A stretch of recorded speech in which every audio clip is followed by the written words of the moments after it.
Chapter 112. Azek's Explanation. Backland, Empress Burrow. Audrey Hall sat on a suspended chair in a windy corner and looked at the flowers that were blooming under the sun. She thought of Furzwall's request. According to Viscount Glaint, there really was a young girl named Zio Dericha being impounded at a temporary prison located in Backland's North Borough. She was charged with grievous assault against a decent gentleman due to a financial conflict. She caused the man to be bedridden, and he might not be able to stand on his feet ever again. Regarding that, Furz's explanation was that the gentleman wasn't a nice person, but the head of a gang in Backland's East Borough.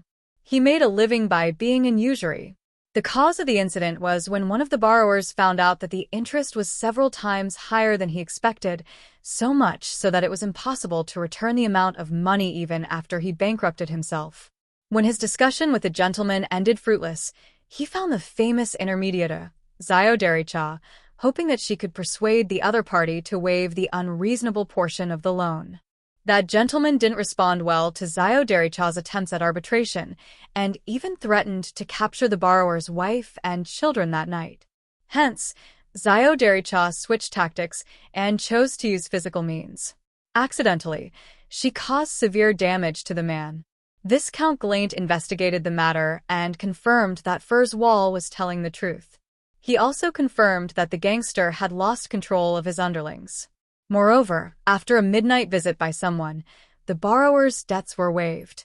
A statement was sent to the prosecutor to plead mercy for Zio Dericha. However, an assault case of such severity wasn't dropped even when the victim decided not to pursue a trial. Glaint wished to solve the problem through normal means. He sent people to talk to lawyers that he was familiar with, but they were only confident of winning a lighter sentence. But it would be very difficult to acquit her from the crime unless she obtains a medical certification stating that she is mentally incompetent or mentally undeveloped. Audrey muttered to herself, leaning in support towards her friend's opinion. To her, it was best to not have any relationship with Furzwall and Zio Dericha. Ever since the Tarot Club, Audrey felt that she was no longer an innocent and naive young lady. Tomorrow night, there will be a dance at Count Wolf's residence. I should tell Glaint then to act according to the lawyer's suggestion. Audrey nodded slightly as she made a decision. In the Lone Kingdom, lawyers were either barristers or solicitors.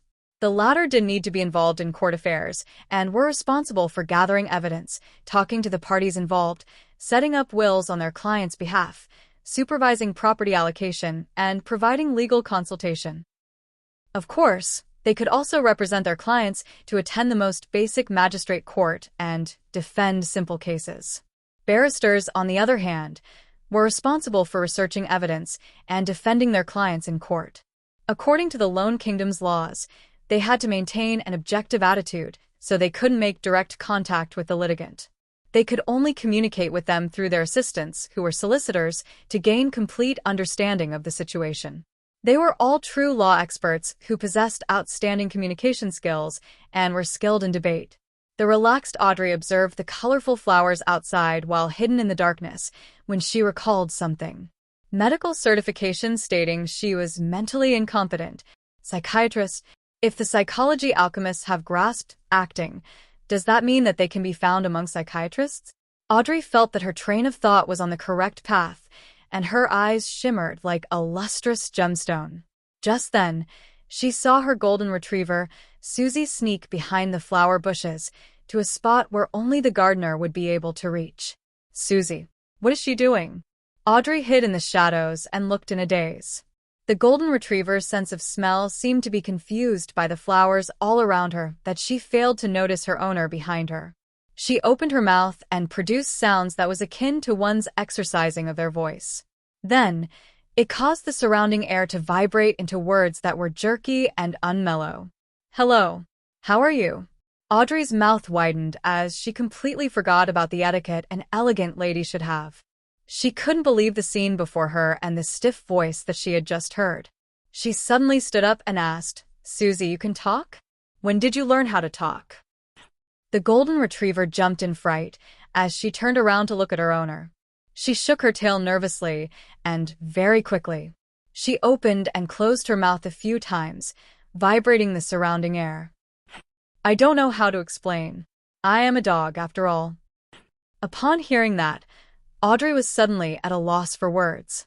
Monday morning, Klein followed his plan to revise and consolidate his mysticism knowledge. Then, he took the public carriage to Koei University. He wanted to increase his interactions with Mr. Azik and find out exactly what he knew.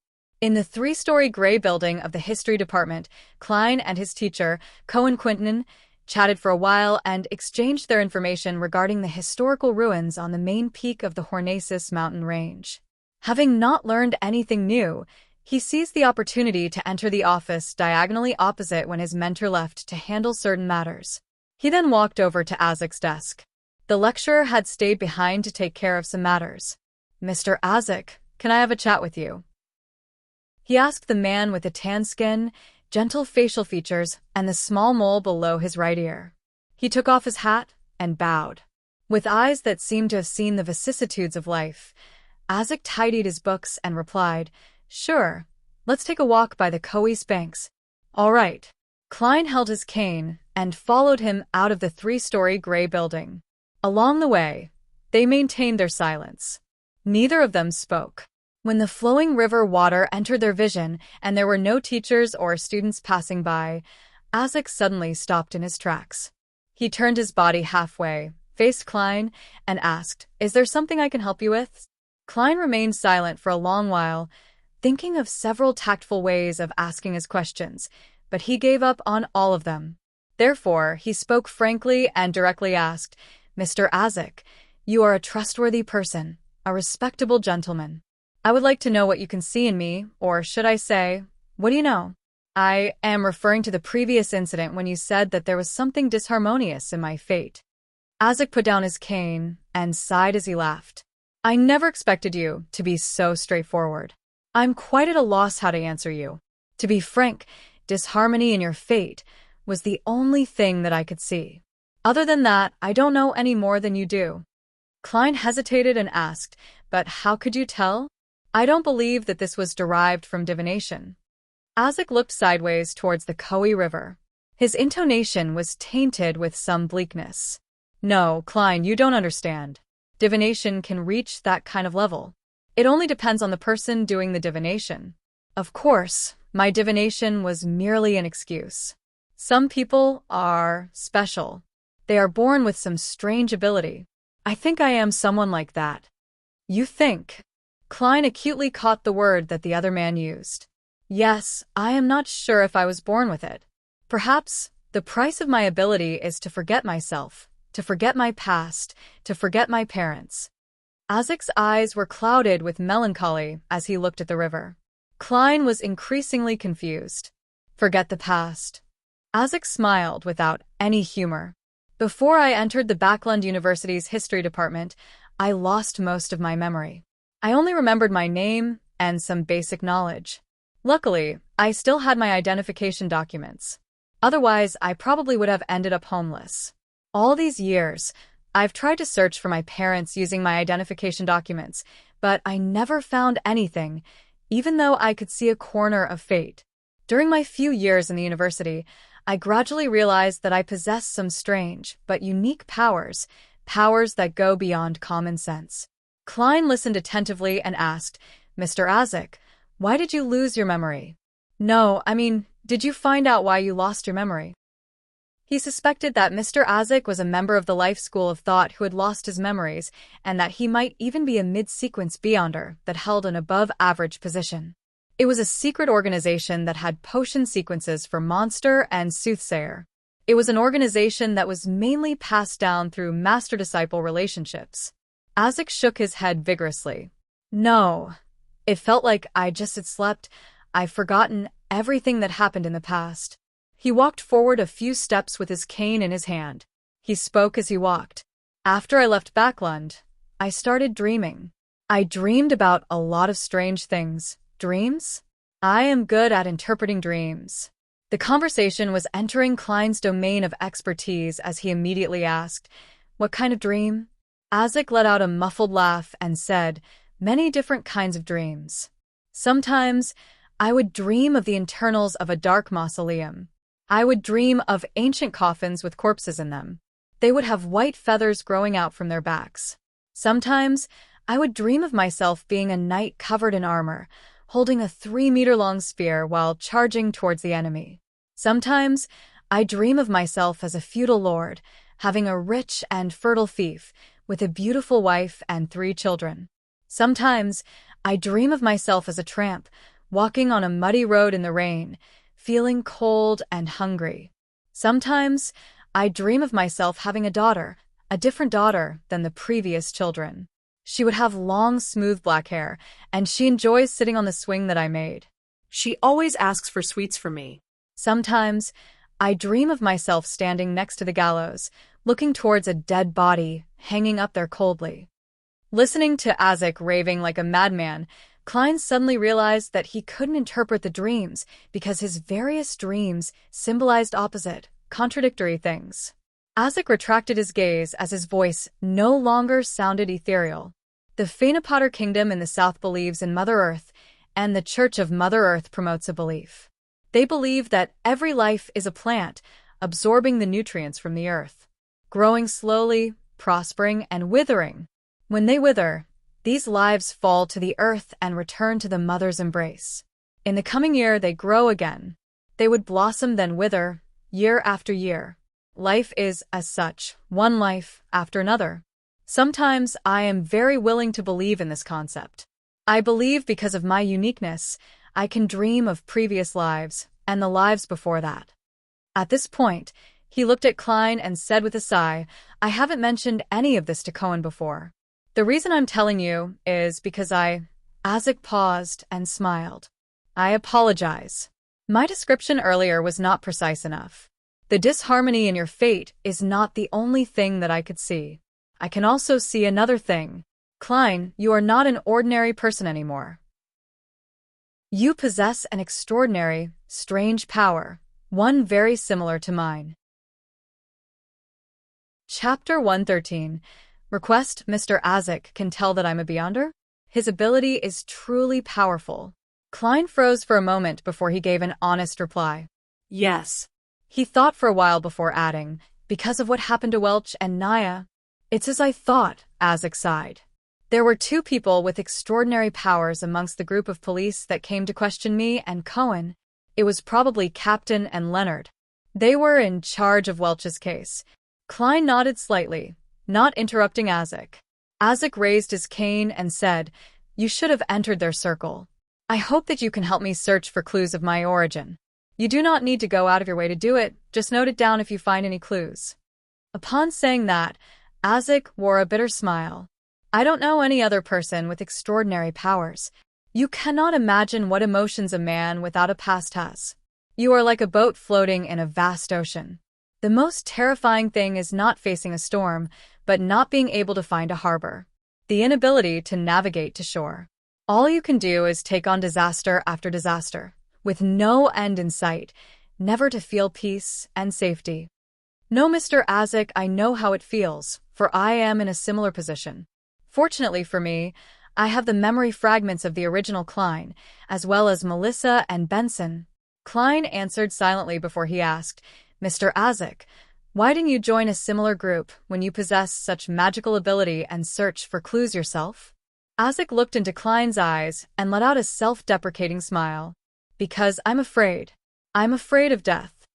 He sighed and continued, I have gotten used to life like this. I like my life. I don't have the courage to take that risk, so I can count on you. Klein didn't say any more. He promised, I'll pay special attention if I come across any clues. All right, we should return to the office. Let's have lunch together with Cohen when he's done with work. Do you remember? The East Balham restaurant in the university is quite good. Have my treat. Isaac lifted his cane and pointed to a direction. My apologies, I really have no memories of that. How could the studying original Klein have afforded the East Balham restaurant? Even if Welch was treating, he would still reject going to such an expensive place. Klein pressed on his hat and returned to the 3rd level of the grayish stone building which housed the history department with Isaac. A few steps later, Isaac suddenly spoke. I'll be on summer break after I finish settling all my work at the university. You can visit me at my house or write to me. Klein nodded and said casually, Mr. Azik, I thought that you would head to Desi Bay for vacation. No, it is too hot in the south right now. I don't like the so-called sunbathing. Look at my skin color, it tans easily.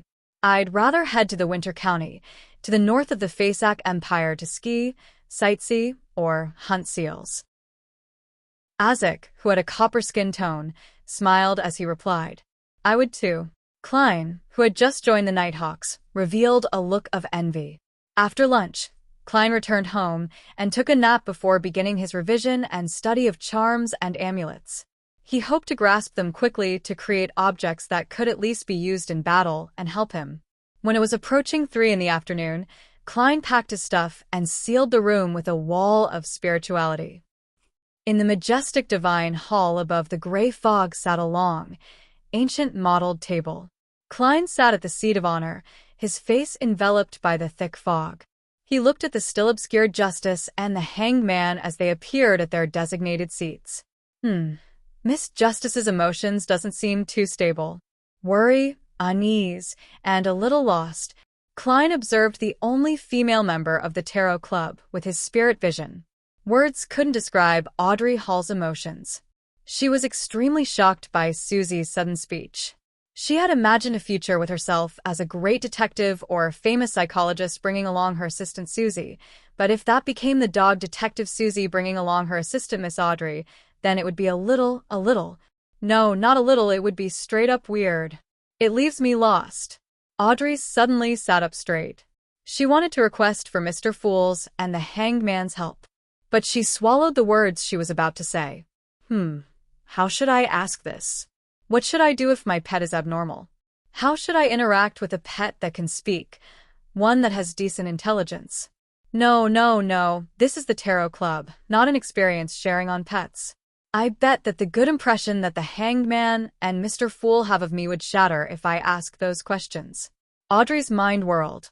Finally, she organized her words and said, Honorable Mr. Fool and Mr. Hanged Man, who has helped me all this time, I have a question to ask. What can a pet with beyonder powers do for its owner? In other words, how useful is it?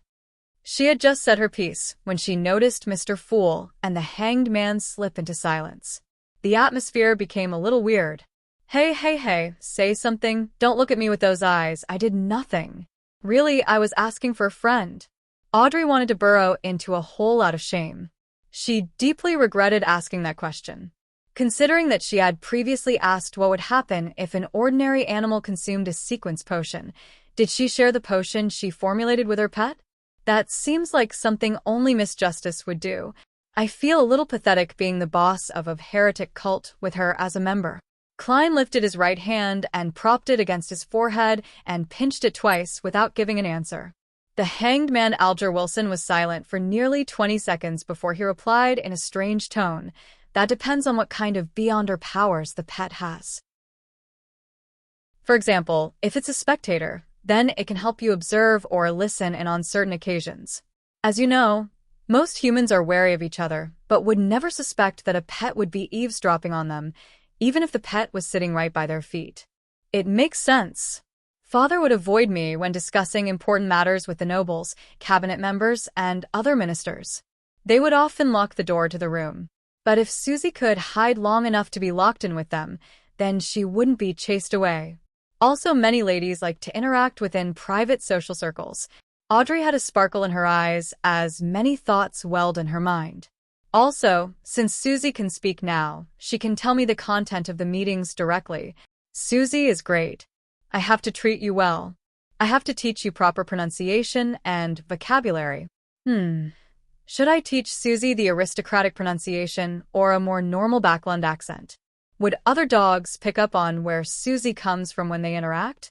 Wait, why am I considering this? Susie wouldn't use human language when interacting with other dogs. Wait, Mr. Hanged Man, why did you use spectator as an example? See, could you have guessed what happened? Audrey's expression changed. She regained her posture and smiled. Mr. Fool, I found another page of Emperor Roselle's diary. I got this from Fur's wall. Great, you have repaid what you owed, Klein replied in a good mood. I am sorry, But there's not much content on this page of the diary. Audrey was conjuring the content she remembered onto the piece of goatskin. Klein raised his hand and made the goatskin parchment appear in his palm before saying, "That doesn't affect my promise. Furthermore, the parts of the diary you handed me previously had 2 pages. The pages collected by Justice and the Hanged Man were not originals. They were copied by researchers. Some would copy it on one page for recording purposes, while others kept the original look of the diary for convenience." Klein looked down at the few lines of text on the page. December 20th. A new year approaches, but the feedback I received is making me very confused and troubled. There is no crude oil in this world. There's no crude oil to be found. Chapter 114. The Standards of a Member. No crude oil? It couldn't be found for some reason, or there really wasn't any available. From the period Emperor Roselle was assassinated till this day, about 150 years have passed, and there are still no traces of crude oil. Klein's pupils constricted as his hand quivered while holding the diary. No crude oil not only meant that the future of the internal combustion engine became uncertain, it would also lead to a state of stagnation in the chemical industry. In other words, Earth's modern industrial age would never transpire here. In short, the development of this world was uncertain to Klein. Although he couldn't invent things, he had assumed that he was still at an advantage because he knew a bit of everything and could foresee the direction of technological development. When he saved enough money, he could make a risky investment on an industry that he thought showed promise. Furthermore, he wouldn't put all his eggs in one basket. Klein thought that it was only a matter of time until he could own enormous wealth. By then, he would hire the so-called white gloves as representatives to establish international charity foundations. On the surface, they would provide relief to the poor. In reality, they would actually be establishing and funding a revolt in order to fight against the higher strata of society and enhance the living standards of the people in the lower class. If he were to find a method of returning to Earth, he would segregate his property. A third to Benson, a third to Melissa, and a third for his foundation. However, it was a pity that his perfect vision of the future was instantly half-shattered. Luckily, there's still electricity and magnetism in this world. The telegram is a successful example. I should mainly invest in this in the future. Klein settled down and read down row by row. December 21st. I'm no longer thinking about crude oil anymore. Upgrading my sequence level is what matters. December 22nd. The filthy environment in Rishaburo is unacceptable. If I hadn't visited incognito, I might have never known that it still looks the same as when I was young. I want to gather all my ministers and formulate a capital sewer and public toilet enhancement plan. I have to rectify the people's bad habits. Let them boil hot water for consumption, wash their hands and faces frequently, don't litter, don't pee and poop anywhere, use condoms if possible. I thought of what to name this campaign, the Patriotic Health Campaign. Hence, the invention of the condom has to be brought forward. There's also masks, paper cups, and others. Yes, even the most primitive version would do. Give it a try. I have to thank this world for they still have rubber trees. December 23rd. Perhaps I should consider that suggestion. Keep a back door for myself outside of the Church of the God of Craftsmanship. For example, I could join that ancient and mysterious organization which influences the world from the shadows. Klein then suddenly realized that there was nothing else at the bottom. His emotions were indescribable. Emperor Roselle, what was the name of the ancient and mysterious organization that was influencing the world from the shadows? Do I know it? How could you stop here?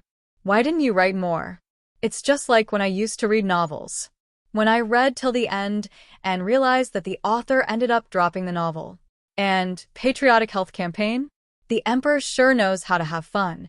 The contents of the diary should have been written after he became the consul of the Intis Republic. He might already have called himself the Emperor Caesar. I have to read some books when I get back and flip through some historical texts of other countries. I have to see which year the capital sewer and public toilet enhancement plan took place. After his nearly 20 seconds of silence, Klein reined back his thoughts and let the diary in his hands vanish into thin air. You can start your discussion now. Audrey let out a breath of relief and adjusted her state to become a spectator. She smiled faintly and said, I'd like to know if there are any sequence potion named Tribunal, or a kind of beyonder that can go through wooden doors or make locks ineffective. I know about this. Enveloped in the grayish-white fog, Klein was going to reply, but the hanged man answered first. I need you to help me investigate something in return for the answer. What is it? Audrey asked with interest as well as with puzzlement.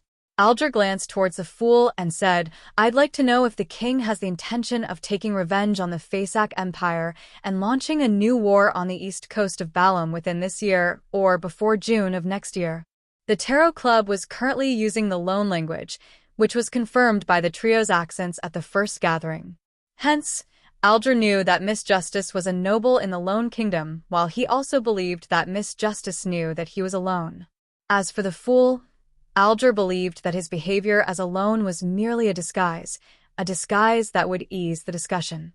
Ever since the ritualistic magic, Alger started using him to address the fool politely. Audrey recalled everything that she heard from various social events. She nodded confidently and said, No problem, but I would need sufficient time to be certain. I can wait. Alger smiled and said, With Mr. Fool as a witness, I believe you wouldn't go back on your promise. Audrey looked towards the quiet yet mysterious fool engulfed in gray fog as the corner of her mouth curved upwards. But I think the value of this information is worth more than both questions put together. When you confirm the answer, I'll provide compensation depending on the situation, Alger replied with an answer he prepared beforehand. Miss Justice, Mr. Hanged Man, do you need virtual currency to determine value? Klein smiled and leaned backwards while he looked at the two people before him. Audrey relaxed and cheered for herself in her mind. Well done. Audrey, you learned how to negotiate. She was so excited that she nearly broke out of her spectator state. She quickly thought of something and asked, Oh right, Mr. Hanged Man, did you receive the 1,000 pounds? I'm sorry, I'm still sailing. I have yet to return to land. Alger wasn't willing to bring it up. He answered her original question. The beyonder that can go through wooden doors and foil locks would probably be Sequence 9 Apprentice. The secret organization, Theosophy Order, has its formula. However, don't ignore the possibility that it was obtained through other channels, such as an ancient tomb of the Fourth Epoch. The Theosophy Order, the secret organization that has countless ties with the Demonist sect. Klein rubbed his chin with his finger leisurely. Seeing that Mr. Fool didn't refute what was said, Audrey couldn't help but sigh. If I had found the formula for Apprentice before, I might not have opted for Spectator. The performance was simply outstanding. Alger didn't bother with Miss Justice's remark but continued his explanation. There is also a sequence potion that is entitled Arbiter. I think you should be familiar with it because it is the sequence pathway that the Augustus and Fainapotter Kingdom's Castilla family has. Of course, the low sequence formulas were used as rewards in ancient times. Some nobles might have received it before. The Augustus family was a royal family of the Lone Kingdom, while the Castilla family was a royal family in the Fainapotter Kingdom. It turns out that the Augustus family are all arbiters. Audrey was enlightened and felt that it cleared up her suspicion. She sighed and thought, It's no wonder I've always gone along with their arrangements, always uncomfortable, always willing to admit defeat, like I'm never myself when I'm before them. I thought it was because I was timid. The Arbiter has a convincing charm and considerable authority, as well as outstanding combatability that can deal with the unexpected. Alger described the situation simply. Audrey nodded slowly and leaned backwards. She then spoke elegantly. I have no more questions. Alger thought and looked towards the seat of honor at the long bronze table. Honorable Mr. Fool, I'd like to ask if the true creator's holy residence that the Aurora Order advocates is the legendary Forsaken Land of the Gods. Forsaken Land of the Gods? I have only seen that term once in Roselle's diary. It might be in the secret dockets of the Nighthawks, but it isn't something I can know of currently. How do you want me to answer? Klein nearly twitched the corner of his lips. He considered it for a while, then he replied in a calm tone, This is not something you should know now. Alger felt his heart tighten, and he immediately lowered his head and replied, Please forgive me for overstepping my boundaries. Audrey wanted to ask about the forsaken land of the gods, but she also gave up the thought when she heard that. In the lofty divine hall above the gray fog, silence suddenly filled the air. At that moment, Audrey felt that she should say something. Mr. Fool, if, and I'm saying if, I have the opportunity to join another organization, such as the Psychology Alchemists, is it permitted? Klein maintained his posture of leaning backward as he said with a chuckle, that is no problem. My requirement is that the existence of the Tarot Club is not to be exposed. If you become a member of another organization, the materials and information you can use for exchange will also increase. After saying that, he suddenly recalled that he was also a member of another organization.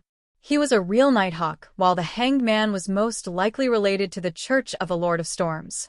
Would my Tarot Club be the so-called Rebels Alliance? Traitor Gathering? Klein was drowned in deep thoughts. I understand now. Audrey was excited, but she immediately thought of a question. Mr. Fool, if I found a suitable gentleman or a lady for this gathering, could I guide them to join? How do I do that? Alger thought and asked, Mr. Fool, what is the requirement to be a member of this gathering? How do we determine? Ambitious, ethical, cultured, disciplined. For words popped into Klein's head instantly. He maintained a silence for a few seconds and only spoke when Justice and Hanged Man appeared a little uneasy. You can inform me here of people who you find suitable. I will decide if they will join us. Before that, you can't give any hint that would cause the secret of the Tarot Club's existence to be exposed. You must remember, to non-gathering members, Klein paused and said in a heavy voice, you must not speak my name without my permission. Chapter 115. Cheat, you must not speak my name without my permission.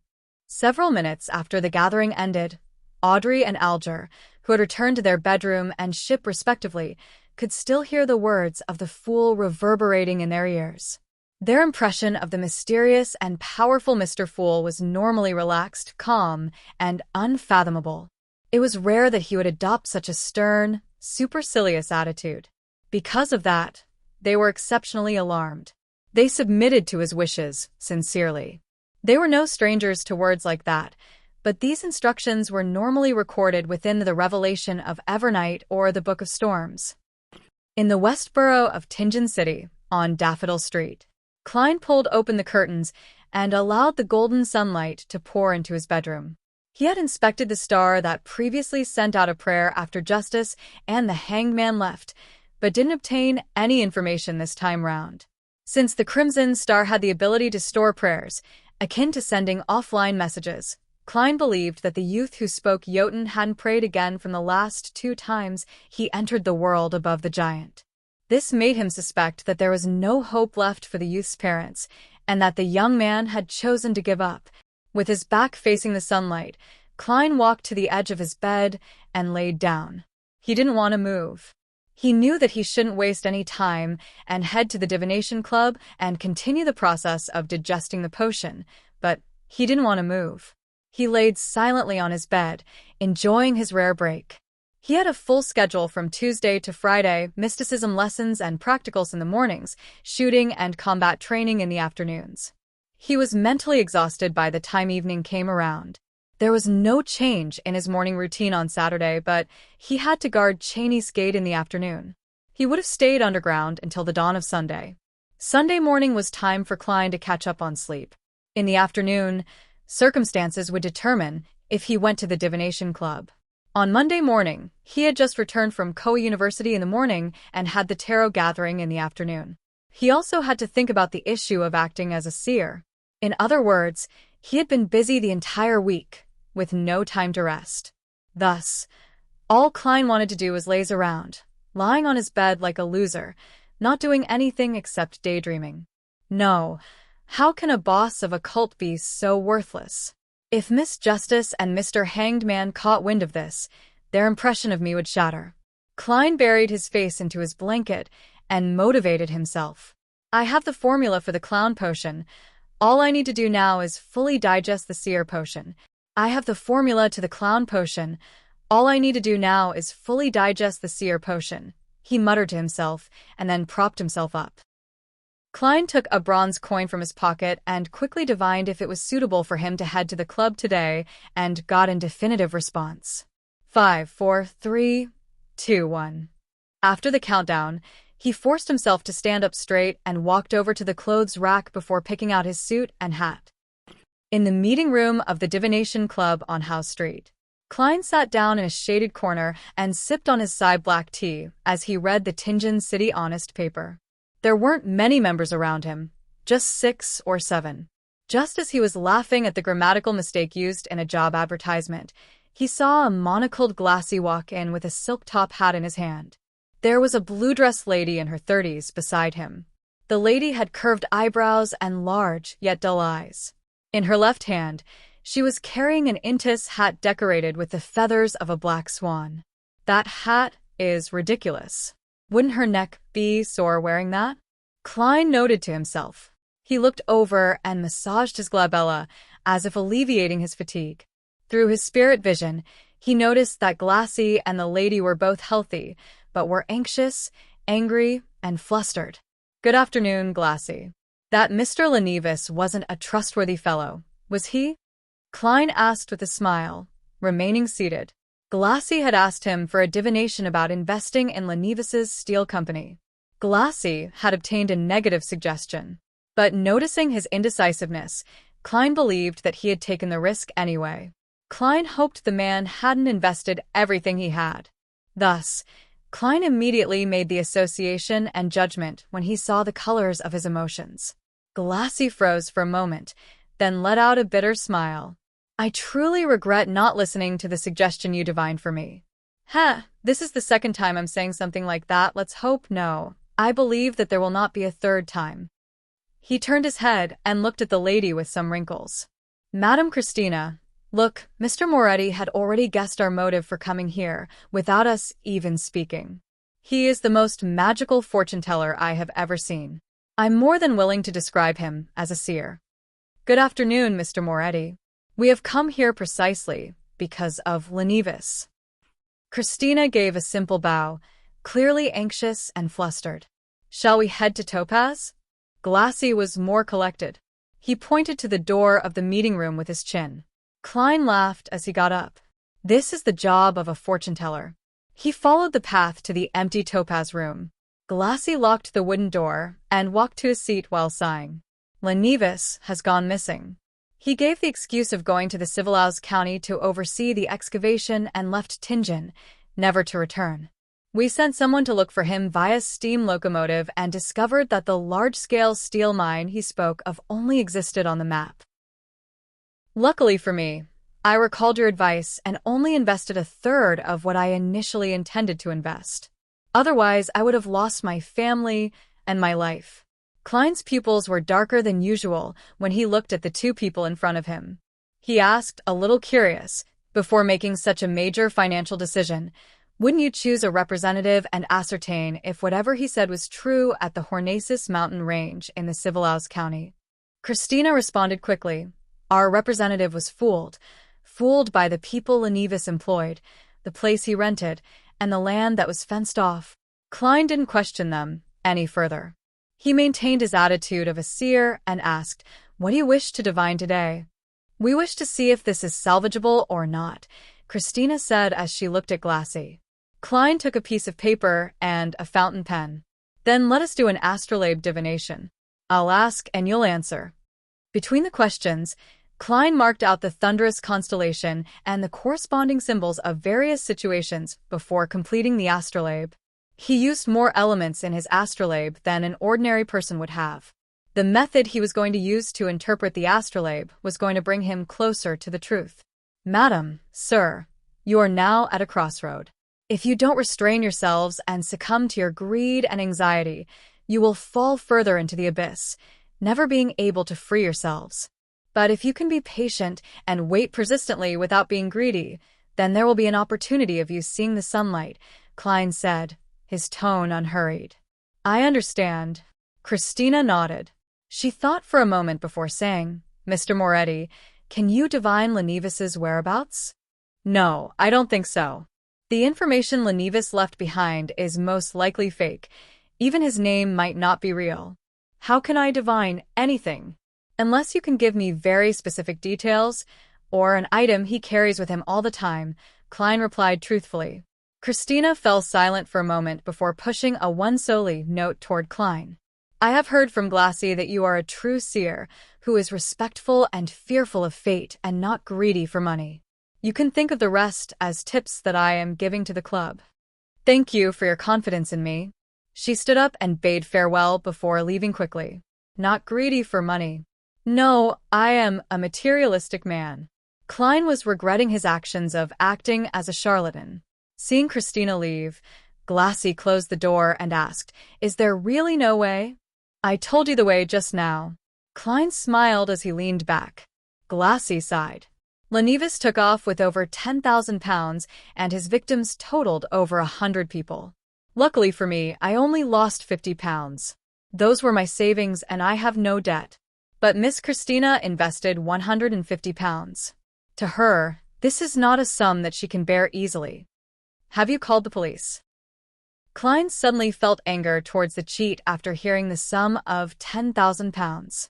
One could be considered rich even in Backlund with money like that.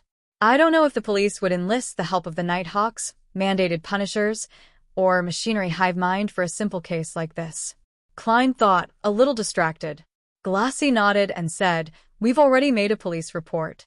The police are paying a lot of attention to this case. After much discussion, we're willing to take out a portion of the money we would get back as a reward. One can get 10 pounds as a reward if they manage to provide clues about Lenivus's whereabouts. If you can give a precise location and help the police catch Lenivus, you can get a reward of 100 pounds. 10 pounds for a clue? 100 pounds for catching Lenivus? Klein's eyes nearly sparkled after he heard that. His breathing became heavy. He happened to be worrying about how he was going to pay the detective in the future. He could barely afford the second phase of the payment with the extra salary of 3 pounds he received this week, but if the private investigator managed to complete his mission within the next week, then he wouldn't have enough to pay off whatever he promised to pay. He would be lacking a few solely, provided that he wouldn't need to spend his savings elsewhere this week. Perhaps the police will have some items belonging to Lenivus. But they won't be very useful if he's already left Tingen. Klein felt a mixture of excitement and disappointment. In the next hour and a half, Klein got another 2 customers due to Angelica's recommendation. One was a divination for a 1-year-old toddler. Klein immediately drew the corresponding birth astrolabe and explained it, much to the satisfaction of his customer. The other was searching for an item. Klein used tarot reading, coupled with dream divination, to give him a general area. This made his customer very shocked, for he had never seen a fortune teller that could give him such accurate information. Perhaps I could obtain enough funds just by doing divinations for others. Klein, who had received some tips, put on his hat, held his cane, and walked toward the exit of the club. At this moment, he saw Christina enter the club once again with a young girl wearing a sun hat beside her. Christina saw Klein and immediately approached him. She asked softly, "Mr. Moretti, you said that you could try divining Lenivus's whereabouts if there was something belonging to him?" "That is correct." Klein nodded. Christina heaved a sigh of relief and asked in a serious tone, "Then is his child something that belongs to him?" Huh? Klein was momentarily a little lost. Chapter 116. Lenivus's child. Christina didn't notice the seer's blank look. She took a peek at Angelica over at the reception desk, lowered her voice, and said, "I mean Lenivus's child." She extended her hand to point at the young lady with the sun hat and said, "This is my niece, Megos. Her mother is my elder sister. I'm very sorry and regretful that I thought Lenivus was an outstanding young man back then, and I introduced Megos to Lenivus, who is single. Then they became lovers." Megos' parents were happy with Lenivus at first too. They planned to pour all their savings into the steel company after they got engaged. Luckily, before that happened, Lenivus ran away. Their family didn't encounter any life-threatening losses. Unfortunately, my sister and brother-in-law have to explain to their relatives and friends why the engagement ceremony will be cancelled, and they have to worry about the child that Megos is bearing. We believe in the god of steam and machinery. We are not believers of Lord of Storms. We don't believe in chastity before marriage. We don't blame Megos and even pity her. However, the existence of the child does make things difficult, especially since he is such a father. He took advantage of people both financially and sexually. Klein looked towards Megos, who was standing quietly next to her. He then realized that the lady was quite a beauty. She had a bright forehead, long blonde hair, and a pair of big eyes just like Christina's. She looked depressed yet calm, and her lips were tightly pursed together. What an infuriating swindler, and he even got away successfully. Klein cursed at Lenivis and said after some thought, if it was a child that is already born, I do have a way to divine Lenivis's whereabouts using the child as an aid. But unfortunately, this would require us to wait a few months. Yes, this might be a reflection of the divination result earlier. Be patient and wait persistent without being greedy. Then there will be an opportunity of seeing the sunlight. A few months, Christina mumbled to herself as she shook her head. No, after such a long period of time, even if we find Lenivis, we wouldn't be able to get back our money. She looked sideways at Megos. Her voice lowered unconsciously as she asked, do you have anything that Lenivis carried around before? No, Megos answered clearly yet gently. Would the ring he gave me count? It must be something that he carried for a very long time. Klein shook his head. Christina remained silent for a while and looked at Megos when she said, you have to make a decision. I think keeping this child would make your future tough and thorny. Are you going to tell him that his father was a swindler and took away many people's money, including his mother's? Time to head to the clinic, to the hospital. Plus, this could help us to find Lenivis to get what we lost. Hey, isn't such divination a little hardcore? It was not Klein's place to involve himself in the family matters of others. So, he could only wait patiently by the side as he lampooned inwardly from time to time. Megos lowered her head and looked down. She didn't speak for quite a while. Then, she touched her stomach and revealed a gentle smile. He is different from his father. He will be a considerate and likable child. He will kick me lightly every day, telling me his mood. He will even hum a song, whistle, and use music to help me sleep. Klein heard and suddenly felt something amiss. The former part of what Megos said seemed to be normal, but the latter part was like the ravings of a madwoman. Did she have a mental problem due to the incident? Klein raised his right hand to his glabella. He pretended to massage it to ease his weariness. Just then, Megos suddenly turned around and walked towards the door, leaving only one sentence. Maybe his father will come back in secret after he is born, keeping a part of the money for his child. Klein never expected she would respond like that, and he was momentarily taken aback that he forgot to activate his spirit vision. Then, he watched helplessly as Megos left the club and walked down the stairs. Christina let out a sigh and said, Sorry, Mr. Moretti. Sorry to bother you. We will look for one of Lenivis's personal items that he carried with him all the time. Klein nodded indiscernibly. He watched her walk downstairs and sighed as he shook his head. The next morning, Klein entered Blackthorn Security Company, greeted Roseanne, and asked, Where's today's newspaper? The sweet brown-haired girl Roseanne sized him up and said, puzzled, Klein, you're so weird. Why? Klein asked in reply, smiling. Roseanne rolled her eyes and said, You always read the newspapers during noon break because you have mysticism lessons in the morning. Old Neil is already waiting for you in the armory. I found out earlier that there would be a case offering a reward, so I want to read the newspaper to memorize the criminal's appearance. Perhaps I might one day come across the person? Klein explained with a smile. Is that so? Roseanne picked up the day's newspapers and started flipping through them out of curiosity. Wanted. Lenivis, right? Klein immediately answered, Yes. Yes. Wicked swindler. He stole about 10,000 pounds. Roseanne read carefully for nearly 20 seconds before cursing suddenly in rage. Klein shared the same feeling. It's really ridiculous. Even I want to apply to take over the case. Roseanne continued to read and shook her head regretfully. The case doesn't seem to involve supernatural factors. Even if it did, it would be passed to mandated punishers under the Lord of Storms. Klein didn't quite understand what Roseanne meant, but after he took the newspaper and read it, he sighed. Yeah, there were so many people cheated. There must be believers from all three major churches, and Lenivas's steelwork company was said to be located in the south. If a case was related to supernatural factors and involved only the believer of one god, it would be passed to the corresponding team. However, if it involved believers of the Evernight goddess, Lord of Storms, and the god of steam and machinery, it would be assigned based on jurisdiction area. The Nighthawks controlled the Golden Indus Borough, the North Borough, and the West Borough. The mandated Punishers controlled the East Borough, South Borough, and the port, while the Machinery Hive Mind Troop was responsible for the university and suburb areas. As he flipped through the newspapers, Klein memorized Lenivas's appearance. He had a plump forehead, black hair, brown eyes, and a pair of spectacles with almost round lenses. He smirked faintly, looking as though he was mocking everyone. Besides that pair of spectacles, Lenivas didn't seem to have any obvious traits, and looked really ordinary. He chatted with Roseanne casually, then passed through the partition, in preparation to head underground. Then, he saw the pale and cold corpse collector Fry and the white-haired black-eyed author Sika Tron exiting the entertainment room and turning towards him.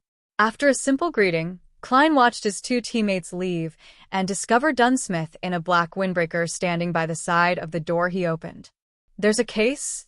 Klein asked curiously. At that time of day, there wouldn't be two Nighthawks heading out together for no reason. Dunn looked over with his gray eyes. He nodded and smiled. "There seems to be a paranormal incident in Westboro. I've sent Sika and Fry to check on it, but you don't have to worry about that. Until you master combat techniques, I don't intend to send you on any missions. I have to take responsibility for my team members."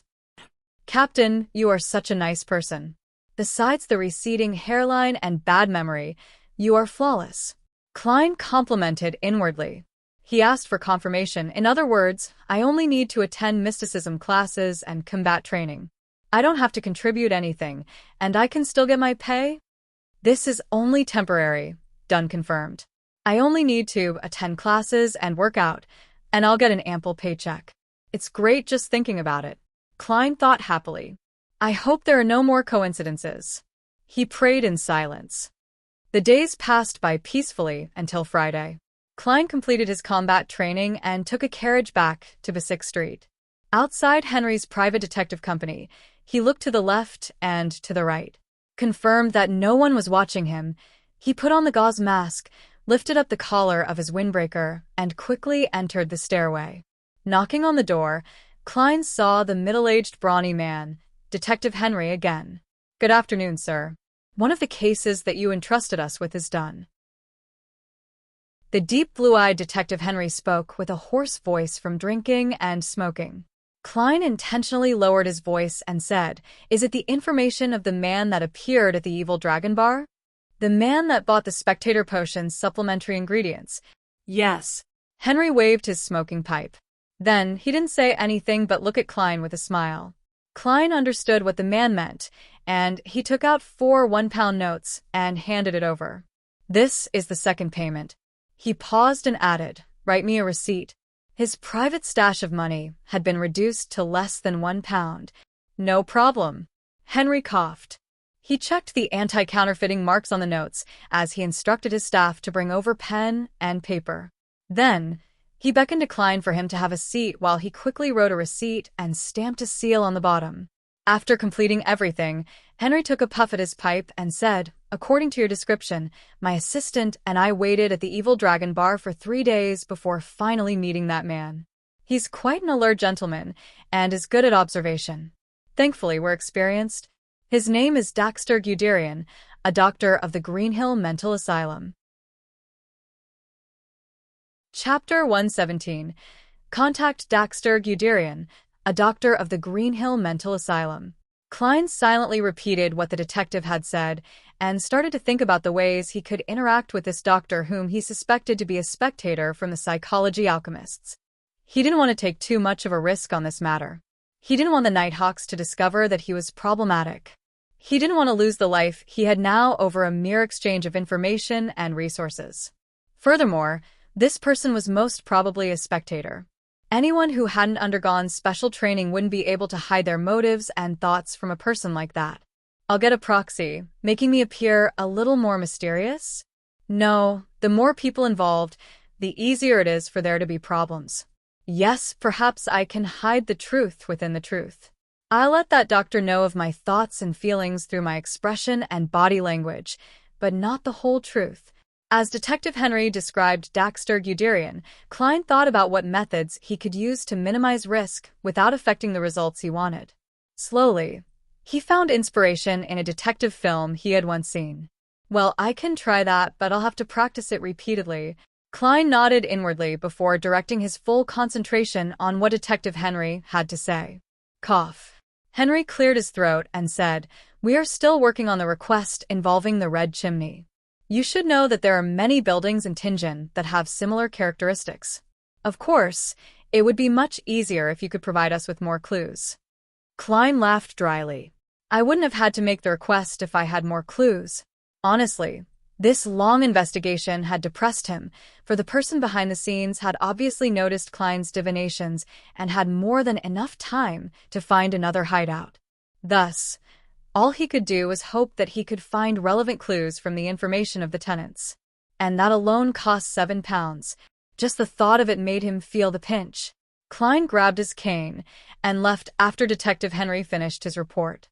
At 20 minutes to 9 on a Saturday morning, in an office of the Greenhill Mental Asylum, Daxter Guderian, who was wearing gold-rimmed spectacles, removed his jacket and hat and hung them on the clothes rack.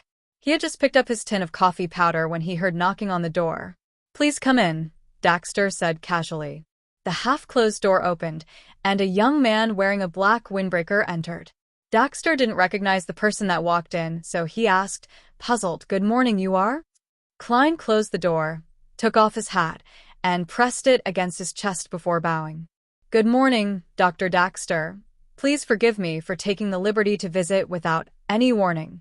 I am Probationary Inspector Klein Moretti of the Awa Police Department. These are my identification documents and badge." "Inspectors?" Daxter muttered softly as he received Klein's identification documents and badge. "Special Operations Department." He looked up slowly, his eyes calm, as if he was scrutinizing something. Short black hair, pupils slightly darker than brown, a scholarly aura. No ill intent at the moment. Daxter returned the items and pointed to the chair on the other side of the table. "Please have a seat, officer. How might I assist you?" Klein sat down and placed his cane to the side. He slowly put away his documents and badge, then smiled. "Please allow me to reintroduce myself. I am also a member of Tianjin City's Nighthawk Squad, specializing in dealing with incidents involving the supernatural." "Good morning, Mr. Spectator." Before he finished his sentence, he wasn't surprised to see Daxter's pupils constrict. Daxter retracted his hand, looking like he was about to escape. "Officer, I don't understand what you mean." Daxter forced out a few words, almost unable to maintain his form. "I don't like jokes like this. Perhaps I should call security." Klein slowly took out his revolver from his armpit holster, his smile unchanging. "Mr. Daxter, I know that you can see my confidence and that I do not have any ill intent. Haha, honestly speaking, I wasn't too sure myself, but your reaction gave me the answer I needed. Every sentence I said just now is true," Klein added in his heart. Daxter relaxed slightly, his gaze shooting toward the revolver. He asked, confused, "I find it hard to understand why you came looking for me." "I don't think that I revealed anything," Klein laughed and replied, "It was just a coincidence. Or perhaps fate wanted us to meet. We ran into each other once in the underground market at Evil Dragon Bar, but you didn't notice me back then. You were smart to purchase the supplementary ingredients for the potion first, but since I am familiar with that formula, you caught my attention." Daxter suddenly exhaled, as if he'd just lost the motivation to defend himself. "I see.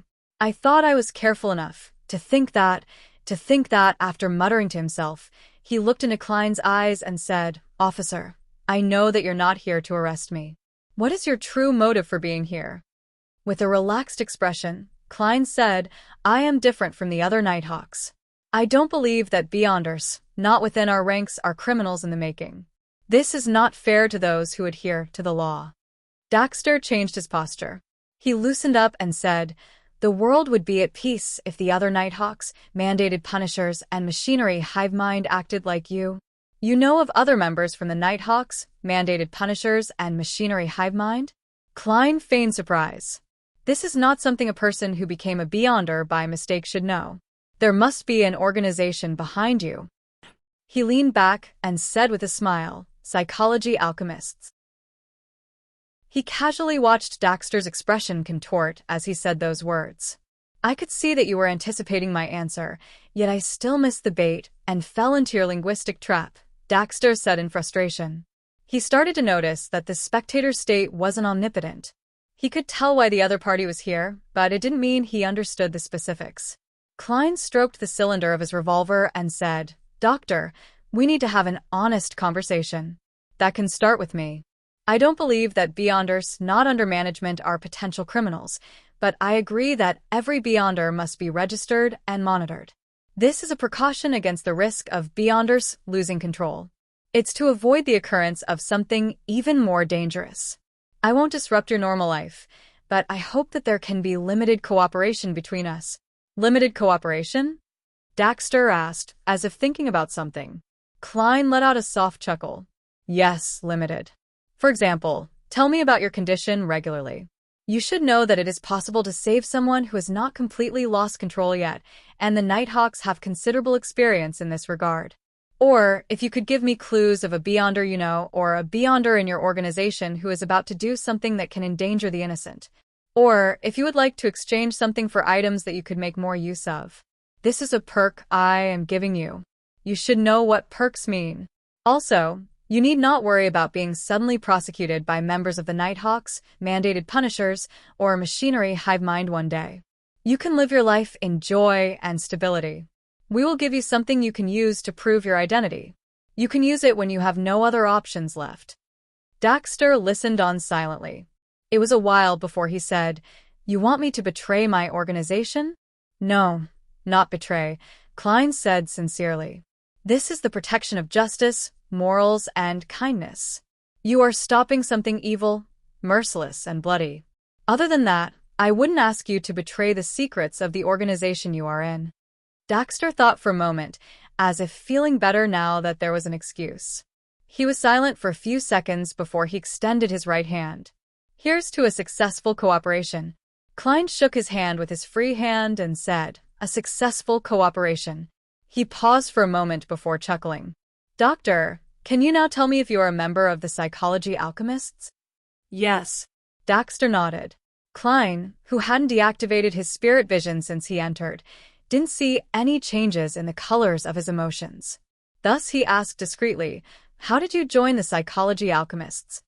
Daxter looked into his eyes and said, "I discovered that there was a patient of this asylum who could see right through me when I was tending to him.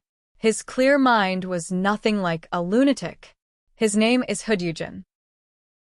Klein committed the name to memory and chatted with Daxter a little longer, deciding on a secret way to communicate and meet up. He didn't exchange matters regarding potions, formulas, and rumors for the time being. At an appropriate moment, he bade farewell and put away his revolver before leaving Daxter's office. Daxter exhaled after he saw Klein's back disappear from his field of vision. He slumped into his chair, feeling a little agonized and little relaxed. 36, Zutland Street. Inside Blackthorn Security Company. Seated behind his desk, Dunn swept the area with his gray eyes and asked, "What happened?" Klein, who was late by about half an hour, organized his thoughts and said, "Captain, I found a Beyonder and confirmed that he is a member of the Psychology Alchemists. He's an orthodox doctor and is willing to cooperate with us. I think it's best to maintain the status quo. He could help us learn more about the current condition of the Association of Psychological Alchemy." After pausing for a few seconds, Klein added, "I want to develop him into an informant for the Nighthawks, or a hidden external member." The word informant came from the Intis language. It was created by the Emperor Roselle. Dunn nodded slowly and said, "You handled the situation well, but it would be best to inform me when you face such a situation in the future." Give me that doctor's information and a written account of the way you handled the situation. I will give him something he can use to prove his identity. Also, don't speak of this to Leonard and the rest. Even though they are trustworthy teammates, the protocol clearly requires us to keep this close. You will be in charge of contacting that doctor in the future. Klein exhaled silently and replied with a smile. All right. Chapter 118. August time flew by, and Tianjin bade farewell to the end of summer. The temperature hovered between 26 and 27 degrees Celsius. Whoosh.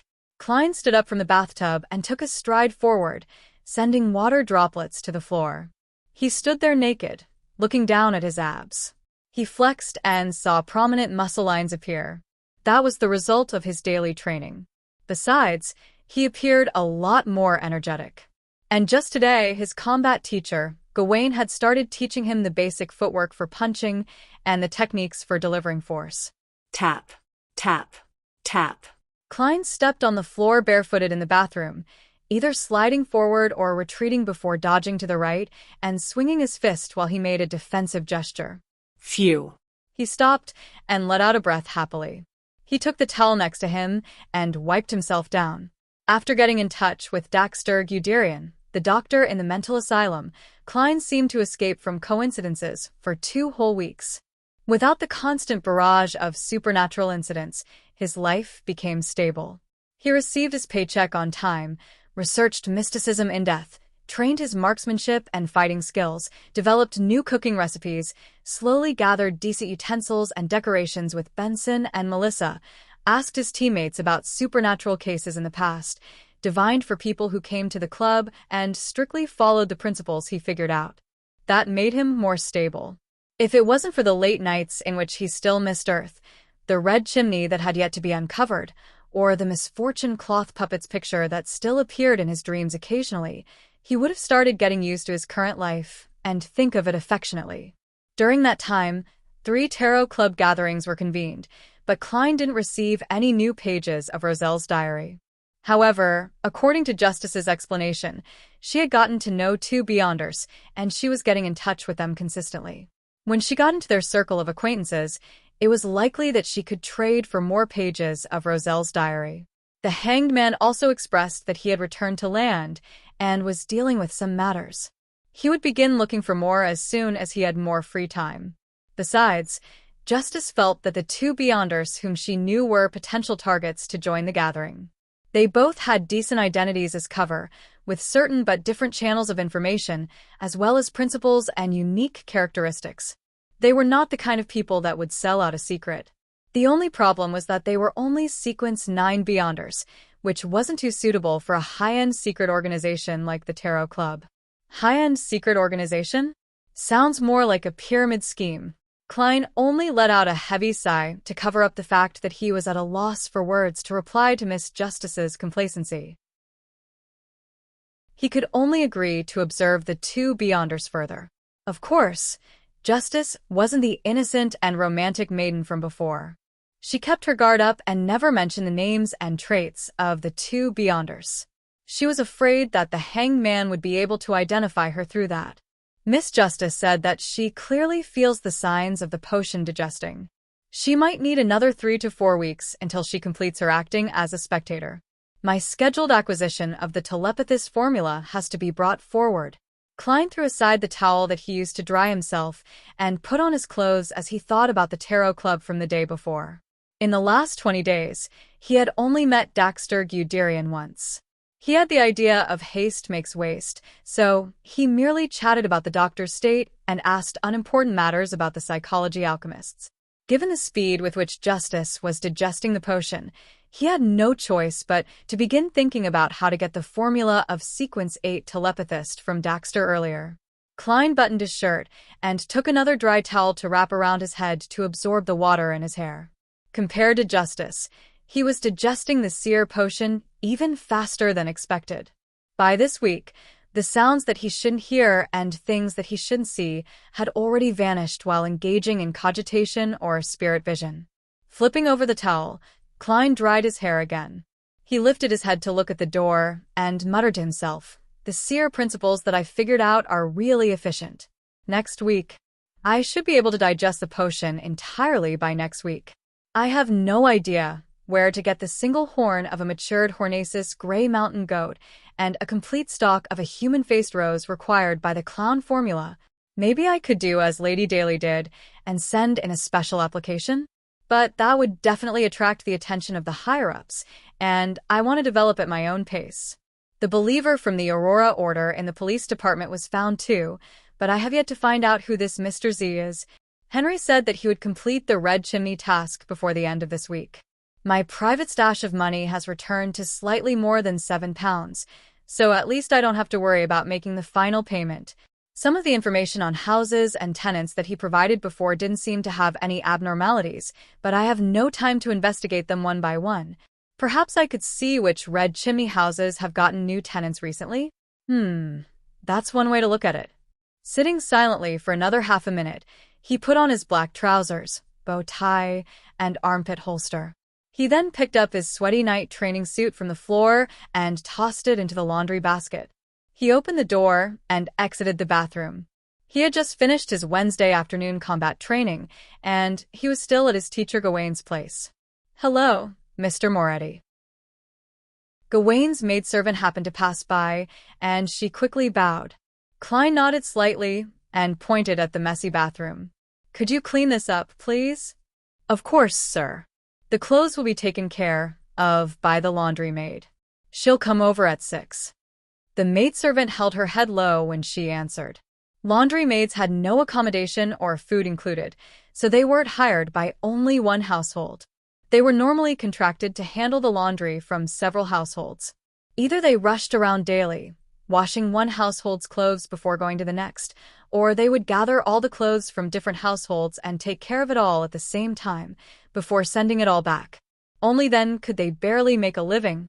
Klein didn't say much, but returned to the living room to bid farewell to the owner, who was sitting on the rocking chair. He saw Gawain nodding lethargically, a light brown blanket covering his legs and the Awa Evening News in his hands. Klein knew for a fact that the gentleman bathing in the setting sun's glow was in his early 50s, but his listlessness made him seem like he was already in his 80s. During combat training, Gawain maintained silence and only gave pointers when he needed to. He wasn't one for casual chatting. Klein was so exhausted from the daily training that he had no intention of trying to engage in conversation. Thus, their relationship remained distant. From his demonstrations, Teacher Gawain's strength is still quite terrifying, and his steps are swift too. I reckon it wouldn't be a problem for him to fight 3 of me. He has the pay from the police station, and he also bought a plot of land in a village out in the Tingen suburbs that provides a fixed rental. He hires a chef, a maidservant, and a laundry maiden. In the foodaholic empire on Earth, a man in his 50s with such wealth would have been traveling the world. Klein looked away from Gawain and shook his head. Then, he went to the clothes rack to take down his top hat and black windbreaker. After he tidied himself up, he took his cane and exited the house. He walked along the weed-covered stone path towards the gates. Just then, he saw that there was a 2-wheeled carriage stopped outside the metal fence, and there was a man with a familiar face standing next to it. "Leonard," Klein muttered, looking suspiciously towards his messy-haired Nighthawk's teammate. Leonard was dressed in a white shirt, black trousers, and buttonless leather boots as he twirled his hat in his hands. When he saw Klein come out from the house, he smiled and asked, "Are you pleasantly surprised?" "Only surprise, without any joy." Klein ignored Leonard's inappropriate behavior and looked into the fake poet's green eyes. "What happened?" Leonard put on his hat and said, "Captain wants you to work with me and Fry. Let's talk about it on the way." "All right." Klein followed him into the carriage. As the scene outside of the carriage flew past, Leonard took up the document bag by his side and threw it at Klein. Klein caught it steadily and took out a document. He then started reading carefully. August 11th, 11 p.m., at a workhouse in Westboro, the bankrupt Salas attempted arson to cause a tragedy. But in the end, he only managed to burn himself to death. August 11th, 10 p.m., harbor worker, Zid jumped into the Tussock River and ended his poverty-stricken life. August 11th, 8 p.m., in Iron Cross Street's Lower Street, Mrs. Lawis, who earned a living by selling matchboxes, died of a sudden disease. Klein was puzzled when he read the first two incidents. He found the deaths very ordinary and common. Not only should it have been beneath the attention of the Nighthawks, even the police force would avoid wasting resources looking into such obvious causes of death. However, when he read down the list, he slowly creased his eyebrows. After 2 pages, he suddenly lifted his head and looked at Leonard. Isn't this too many? When the number of ordinary deaths reached a staggering amount, it was difficult to call it normal. For once, Leonard nodded seriously and said, "The number of death incidents within the past 2 weeks are 5 times the normal rate." When the Tianjin Police Headquarters tabulated the data, they realized the problem and quickly passed it over to us, as well as the mandated punishers and the machinery hive mind. Although these death incidents appeared normal during initial investigations, Captain believes we should investigate them once more. It might require the help of divination or ritualistic magic. Klein said with a look of enlightenment, "I understand." Leonard snapped his fingers and said, "You, me, and Fry are in a team. He's waiting for us at Iron Cross Street's Lower Street. Sika, Royale, and Old Neil are in another team, investigating corresponding incidents in the North Borough. Captain is staying in the security company to respond to any emergencies." "Okay." Klein nodded solemnly and suddenly thought of something. He quickly asked, "Can I drop by my place and leave a note?" He had to tell his brother and sister that he couldn't dine at home that night because something has cropped up. Leonard laughed. "No problem, it's on the way." With that, Klein calmed down and read over the death incidents again, intending to find a link among the various names, times, and causes of death. Then he suddenly realized something. Is this my first group mission after becoming a Nighthawk? Chapter 119. The True Lower Street, Tianjin City. 2. Daffodil Street. Klein, who had left a note, locked the door and walked briskly towards Leonard Mitchell, who was waiting by the side of the road. Leonard's short black hair had grown a little over the month, and the lack of any grooming made it look messy. Despite that, his messy hair still complemented his decent looks, emerald-colored eyes, and poetic vibes. It exuded a different sense of beauty. Indeed, any hairstyle depends on the face. Klein lampooned inwardly. He pointed in the direction of Iron Cross Street and asked, "Is Fry waiting for us there?" "Yes." Leonard smoothed his untucked shirt and said casually, "Did you notice any clues when you were looking at the documents?"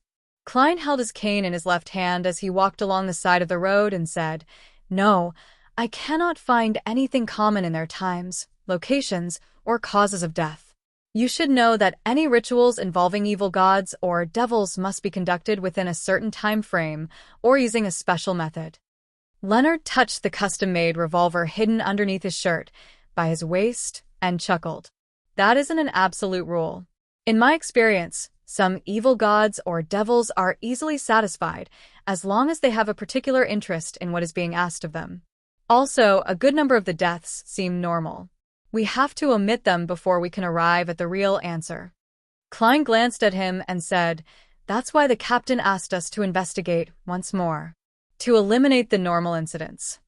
"Leonard, your tone and description tell me that you have considerable experience in this area, but you have only been a member of the Nighthawks for 4 years, with an average of 2 supernatural incidents a month.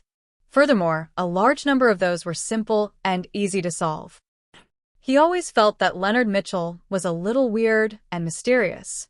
Not only was he always suspicious of him, believing that there was something about him. In addition, his demeanor also changed from time to time, sometimes quiet, sometimes arrogant, sometimes flippant, sometimes staid. Could it be that you've also had a fortuitous encounter? An encounter that makes you view yourself as a star in a play? Klein made a rough deduction based on all the movies, novels, and dramas he had watched in the past. Upon hearing this question, Leonard laughed and said, "That's because you're not a full-fledged Nighthawk yet. You're still in the training phase." The Holy Cathedral compiles a record of all supernatural encounters experienced by cathedrals of the different dioceses and hands it down to its members once every 6 months. Aside from your mysticism lessons, you can submit an application to the captain and request to enter Cheney's Gate to read these records. Klein nodded in enlightenment. The captain has never mentioned this to me. Klein hadn't had the opportunity to enter Cheney's skate up to this point. Leonard chuckled and said, I thought that you were already used to the captain style. To think that you are still naively waiting for him to remind you. Upon saying that, he added meaningfully, we must be cautious of the captain if there ever comes a day when he remembers everything. Would that mean a loss of control? Klein nodded, his expression serious. He then asked, is the forgetfulness unique to the captain? I had thought that it was a problem brought about by the sleepless sequence. Burning the midnight oil usually leads to memory loss. More accurately, it's a symptom unique to a nightmare. With dreams and reality intertwined, it's often hard for a person to differentiate between what is real and what isn't. They need to remember what isn't part of reality. Leonard wanted to elaborate further, but they had already arrived at Iron Cross Street and found corpse collector Fry waiting for them at the public carriage station. Fry was wearing a round black hat and a windbreaker of a similar color with a leather briefcase in his hand. He was so pale that it made Klein suspect if he would soon collapse at any time. His icy aura made everyone else waiting for the carriage keep their distance from him. After nodding to each other, the three grouped up silently and walked past the Smyron Bakery before turning onto the lower street of Iron Cross Street. They were immediately faced with a din. Merchants selling clam soup, seared fish, ginger beer, and fruits were shouting hysterically for attention, causing the pedestrians to involuntarily slow down. It was already a little past 5. People were returning to Iron Cross Street, and the sides of the streets were becoming crowded. Some children were mixed in the crowd, coldly watching everything, placing their attention on the pockets of the pedestrians. Klein frequently came here for cheap cooked food and was familiar with the streets, especially since he had lived in a nearby apartment in the past. He reminded the group, be careful of thieves. Leonard smiled. You need not mind them. He pulled on his shirt and adjusted the holster of his gun, revealing his revolver. Suddenly, all the gazes fixed on them shifted away. The pedestrians around them instinctively made way. Klein froze for a moment, then caught up to Leonard and Fry with large steps. He lowered his head, trying hard to avoid being noticed by anyone he knew. Benson and Melissa still had dealings with the neighbors here. After all, they hadn't moved too far away. The three made their way past the area that had many peddlers and turned into the true lower street of Iron Cross Street. The pedestrians here were all dressed in old, ragged clothes. They were cautious of strangers wearing bright and beautiful clothes, yet there was also greed in their eyes, like vultures eyeing a meal, waiting to strike at any time. But Leonard's revolver prevented any accidents from happening. Let's first investigate the death from yesterday. We'll begin with Mrs. Lawis, a lady who glued matchboxes together for a living. Leonard flipped his notes and pointed to a place not far away, first floor, number 134, as the three of them walked forward. Children who were playing in the streets and dressed in shabby clothes quickly hid by the corner of the road. They observed them with eyes full of curiosity and fear. Look at their arms and legs, thin as matchsticks. Leonard sighed. He entered building number 134 first. Air that was a mixture of numerous scents entered Klein's nostrils. He could faintly detect the stench of urine, sweat, and mold, as well as the smell of burning coal. Klein couldn't help but pinch his nose. He then saw Bitch Mountbatten, who had been waiting there for them. Officer Mountbatten had a brownish-yellow mustache and was envious of Leonard's rank of inspector. Sir, I have already asked Lawis to wait in her room, Bitch Mountbatten said with his unique, shrill voice. He clearly didn't recognize Klein, who now looked more energized and proper. All he cared about was sucking up to the three officers in front of him as he led them to the Lawis family on the first floor. It was a simple apartment. There was a bunk bed laid upright inside the room and a desk filled with glue and hard paper on the right side. The corner of the room was piled full of frames for matchboxes, while an old cabinet sat on the left, acting as a storage space for both clothes and cutlery.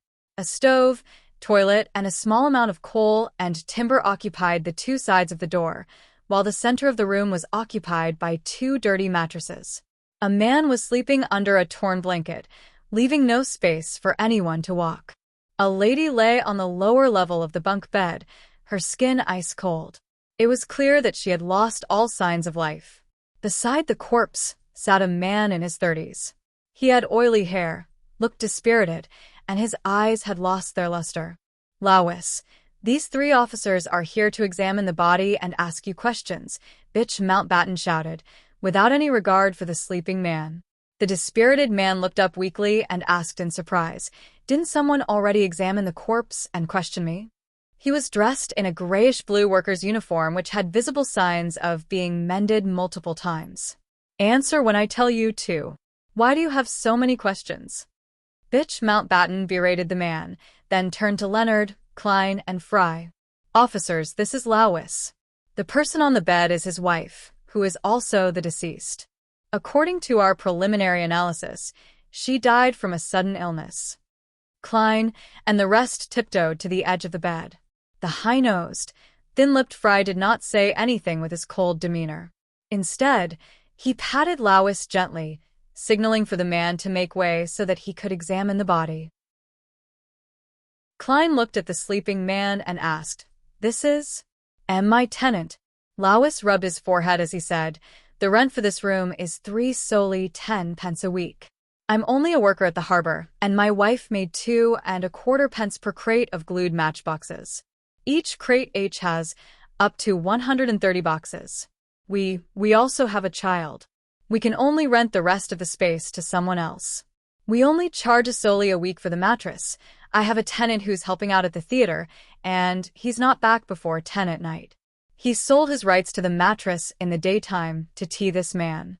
He's the person who watches over the gate of the theater at night, so he only pays 6 pence every week." Hearing the other party stammer as he explained, Klein couldn't help but look at the crate in the corner of the room.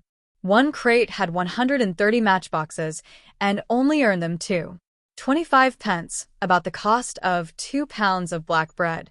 How many crates could she manage a day? Leonard surveyed the surroundings and asked, "Was your wife acting abnormally prior to her death?" Lawis, who had been asked similar questions, pointed to the left side of his left chest and said, "From last week. Well, perhaps the week before, she said that she felt stuffy in this area and couldn't catch her breath. The precursor to a heart condition? A normal death?" Klein interrupted, "Did you see how she died?" Lawis recalled, "She stopped working after sunset. Candles and gas are more expensive than matchboxes. She said that she was very tired and asked me to talk to the kids and let her rest. When I saw her again, she had already stopped breathing." Lawis could no longer hide his grief and pain when he said that.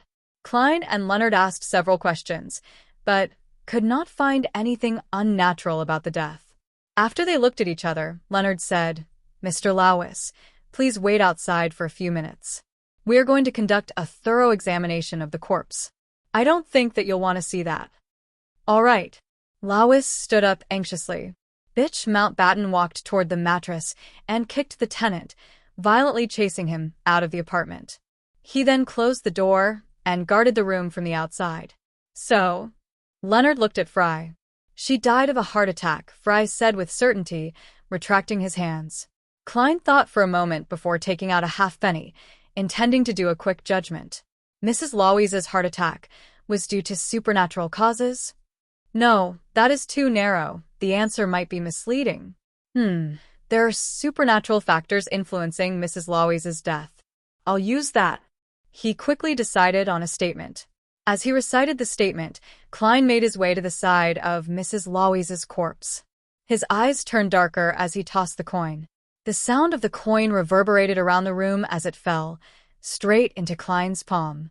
This time, the portrait of the king was facing up. This meant that there were supernatural factors influencing Mrs. Lawis's death. Chapter 120. Workhouse. There is the presence of supernatural factors. Klein's eyes returned to normal, and he looked at Leonard and Fry. Leonard suddenly chuckled. "Very professional, and deserving of the title of seer. Are you trying to hint at something?" Klein muttered in his head. Fry opened his suitcase and took out a silver knife and other tools. He paused and asked, "The corpse tells me that she really died of a sudden heart attack. Do you have any way to divine a more detailed answer? Klein nodded seriously and said, I can attempt to combine a mediumship ritual and a dream divination.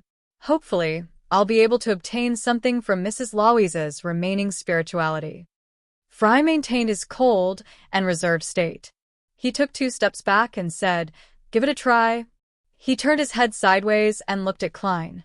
He suddenly sighed without much fluctuation in his tone. You're getting more and more used to this kind of situation. It's not like I wanted it. Klein had an urge to cry. He then took out the bottles of pure dew, essential oils, and herbal powder. Then he quickly set up the mediumship ritual. He chanted the honored titles of the Evernight goddess in the middle of the spirituality wall and recited his prayers in Hermes. Soon, wind spun around him and the light grew dimmer. Klein's eyes turned entirely black, and he repeated the divination statement, the cause of Mrs. Louise's death. The cause of Mrs. Louise's death. He entered the dreamland while standing and saw a translucent spirit lingering around the corpse. Then, he extended his illusory right hand to touch Mrs. Louise's remaining spirituality. In an instant, light burst out in front of him as scenes flashed past, one after another. There was a skinny and sallow lady dressed in ragged clothes, busily making matchboxes. She suddenly paused and held her chest. She was speaking to her 2 children. Her body wavered as she gasped for air.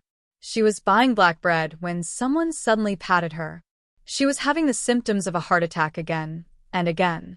She was feeling weary and got into bed, but she never woke up ever again.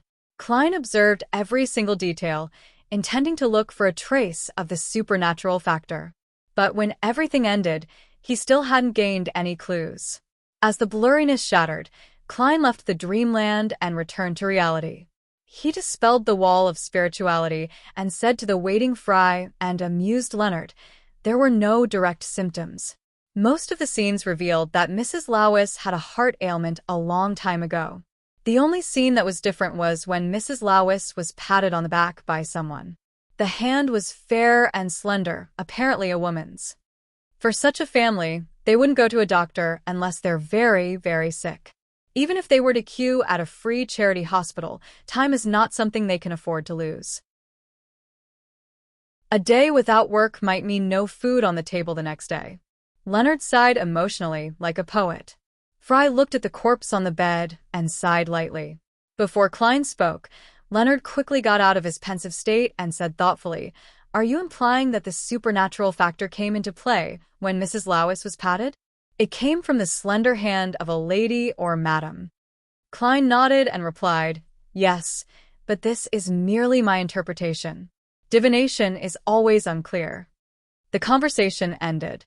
He and Leonard stepped back to the other side of the bed and allowed Fry to take out his tools from his suitcase without any disturbance, so he could do a further examination. After Fry was done, they waited as he packed up his tools. After cleaning up and covering the corpse, he turned around and said, Her death was caused by a natural heart disease. There's no doubt about it. Upon hearing the conclusion, Leonard paced back and forth. He even walked to the side of the door, paused for quite a while before saying, That's it for now. Let's head over to the workhouse in Westboro. We'll see if we can find other clues. Maybe we can link the 2 incidents together. Okay, we can only hope, Klein agreed, still filled with puzzlement. Fry picked up his suitcase and while skipping and walking, he carefully went across the 2 floor mattresses without stepping on anyone's blanket.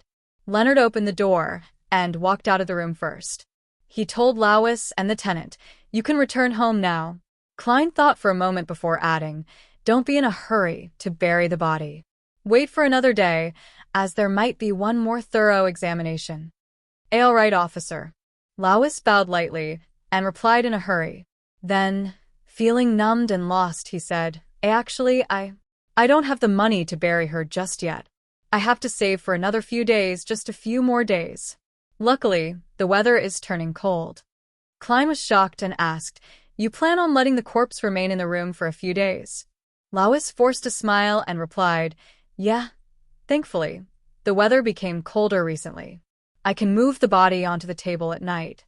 When we eat, I can carry her to the bed Before he finished what he had to say, Fry suddenly interrupted. "I've left you money for the burial next to your wife." After saying those words in absolute calmness, he exited the apartment directly, unbothered by Louise's shocked expression and gratitude that followed. Klein followed closely and thought of a question. If the weather was still as hot as June or July, how would Louis deal with his wife's corpse? Pick a very dark night with strong winds, throw the corpse into the Tussock River or the Coe River, or just dig a hole and bury her. Klein knew that the law requiring a cemetery burial had been established more than 1,000 years ago at the end of the previous epoch. The 7 major churches and imperial households from each country had approved the law in order to cut down on the number of water ghosts, zombies, and restless wraiths. Each country provided free land, while each church was in charge of keeping watch and patrolling. They only charged minimum fees for cremation and burial in order to pay for the necessary labor force. But even so, the truly poor still couldn't afford it. After leaving 134 Iron Cross Street at Lower Street, the 3 Nighthawks and Bitch Mountbatten parted ways. Silently, they took a turn to the nearby workhouse in Westboro. As they got closer, Klein saw a long queue. It was just like when the people from the Foodaholic Empire on Earth queued for a shop that gone viral on the internet. The place was packed. "There's about 100, no, closer to 200, he muttered in surprise. He saw the people queuing were in tattered clothes with numb expressions. They only occasionally looked towards the door of the workhouse impatiently. Fry slowed down and said coldly, "There is a limit to the number of homeless poor each workhouse will accept daily. They can only take them in based on the queue order. Of course, the workhouse will examine and refuse entry to those who fail to meet the criteria." "The economic recession in the recent months has played a part too," Leonard sighed. "Those who don't manage to queue will have to figure out a way of their own?" Klein asked subconsciously. "They can also try their luck in the other workhouses. Different workhouses have different operating hours. However, each one has the same long line. Some of them would wait from 2 in the afternoon." Fry paused. "The rest of the people mostly starve for a day. Then, they lose their ability to find a job and fall into a vicious cycle that leads directly to death. Those who can't withstand the hardship end up losing their struggle to stay on the good side of the law." Klein fell silent for a few seconds before letting out a sigh. "The newspapers never publish any of this. Mr. Fry, I hardly ever hear you speak so much." "I was once a pastor in a workhouse of the goddess." Fry maintained his cold attitude. When the 3 of them arrived at the door of the workhouse in Westboro, they showed their identity documents to the doorkeeper, who was eyeing the queuers arrogantly before they were taken into the workhouse. The workhouse was transformed from an old church. There were mattresses and hammocks all over the mass hall. The pungent scent of sweat mixed with the smell of athlete's foot permeated every corner. In and out of the hall, there were many poor families. Some swung hammers to break rocks, some picked oakum. No one was free. In order to not let poor people rely too much on workhouses and turn into scoundrels, the Poor Law established in 1336 enforced a rule whereby every poor person can only stay in the workhouse for 5 days at most. Any longer than that, one would be cast out. During the 5 days, they have to do manual labor such as breaking rocks or picking oakum. These are the same tasks that criminals in prison do, Fry explained to Klein and Leonard briefly without much emotion. Leonard opened his mouth, and no one was sure if he was teasing or explaining. When they leave this workhouse, they could go to another one. Of course, they might not be able to move in. Perhaps, to some people, poor people are like criminals. Picking oakum? Klein was quiet. He didn't know what else to ask. The fibers of old ropes are actually a great material to seal the gaps in boats. Fry stopped and found a burnt mark on the ground. A few minutes later, the director and pastor of the workhouse rushed over. They were both men in their 40s. "Salas started the fire here and only burnt himself to death?" Leonard asked, pointing at the ashen mark on the ground. The director of the workhouse was a man with a broad, bumpy forehead. He scanned the area where Inspector Mitchell was pointing with blue eyes and nodded in affirmation. "Yes." "Before that, did Salas act strangely in any way?" Klein asked. The director of the workhouse thought and said, According to the person that slept next to him, Salas had been chanting, "The Lord has given up on me. The world is too filthy. I have nothing left," stuff along those lines. He was filled with resentment and hopelessness. But no one expected him to break all the kerosene lamps and start a fire to burn the place down while everyone was sleeping. Thank the Lord, someone found out in time and stopped his wicked act. Klein and Leonard then found a few people who had slept next to Salas the night before, and they also found the guard that stopped the tragedy. However, those people didn't have anything new to tell them. Of course, they used spirit vision, divination, and other methods to check if any of the people were lying or misleading them. It seems that Salas Long had the idea to take revenge and self-destruct. It seems to be a very normal case. Leonard waited till the director and the pastor left to express his opinion. Klein pondered and said, "My divination tells me that a supernatural factor had influenced this case. Let's eliminate Salas's fire case temporarily," Leonard concluded. Just then, Fry suddenly said, "No, maybe there is another possibility. For example, Salas acted at the instigation of someone else, a beyonder, who didn't take any supernatural measures." Klein's eyes lit up as he echoed, "It's very possible, such as the instigator from before. Instigator Triss. But that wouldn't have any connection with Mrs. Lowe's death," he thought, creasing his eyebrows lightly. Chapter 121. Leonard's hypothesis. After hearing Klein's and Fry's guesses, Leonard tugged on his collar and paced about, saying, "Then we have to investigate everyone in the workhouse who came into contact with Salas, as well as everyone he came across after he went bankrupt and was chased out of the house. It's very troublesome indeed. Time is of the essence. Let's split up and do a cursory check here, then head to the third reported death in the West Borough and leave the rest to the police." "All right," Klein answered without hesitation. Fry didn't have any objections. He turned towards the people who had been sleeping near Salas last night. Klein was about to find someone to question when he suddenly saw Leonard shooting looks at him. He was motioning at the side hall of the workhouse with his chin. What does he want? Klein was a little lost. He acted as though nothing had happened and strolled around the hall, then followed Leonard into the side hall while Fry was distracted. They made their way through the partition to a silent corner which had no one else around. "I have a hypothesis," Leonard suddenly said, stopping in front of a shattered window. Klein looked around in confusion. "What's your hypothesis?" Leonard, with his deep green eyes, he returned to question, "If there were no supernatural factors, what do you think Mrs. Lowe's outcome would have been?" Klein thought for a moment, then said solemnly, "The same, just delayed by a week or two. Perhaps a month. But to a family like theirs, they would have only seen the doctor when she really was at her limit. As long as her heart problems turned for the worse, there would be no way for her to be saved." Then what about Salas? If he hadn't been instigated by someone, what kind of end would he have? Leonard asked again. Klein pondered and said, "From the description in the information, Salas was already very angry about his bankruptcy and was furious that no one saved him. I think that he would have exacted his vengeance sooner or later, but not at the people at the workhouse. He might have targeted the boss that made him bankrupt or the staff of the bank that seized his house." What would the result of his revenge be? Leonard pressed on. Without a doubt, he had already decided to end his life. He would have died, no matter what the result of his revenge was. Klein gave an affirmative answer. Leonard nodded and revealed his signature flippant smile. "Then can we conclude that Mrs. Lowe's and Salas were both people fated to die soon?" Klein was a knowledgeable keyboard warrior.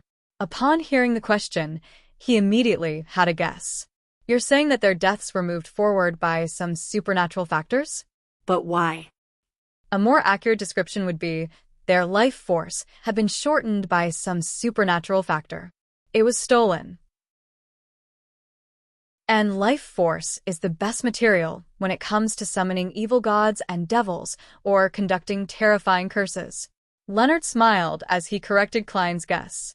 Summoning evil gods and devils or conducting terrifying curses. Klein looked into Leonard's emerald eyes and said, half in doubt, "You seem to be very sure of this? But for the time being, Our investigation sample is only at 2. Leonard laughed cynically. Klein, there's no need for any pretense between us.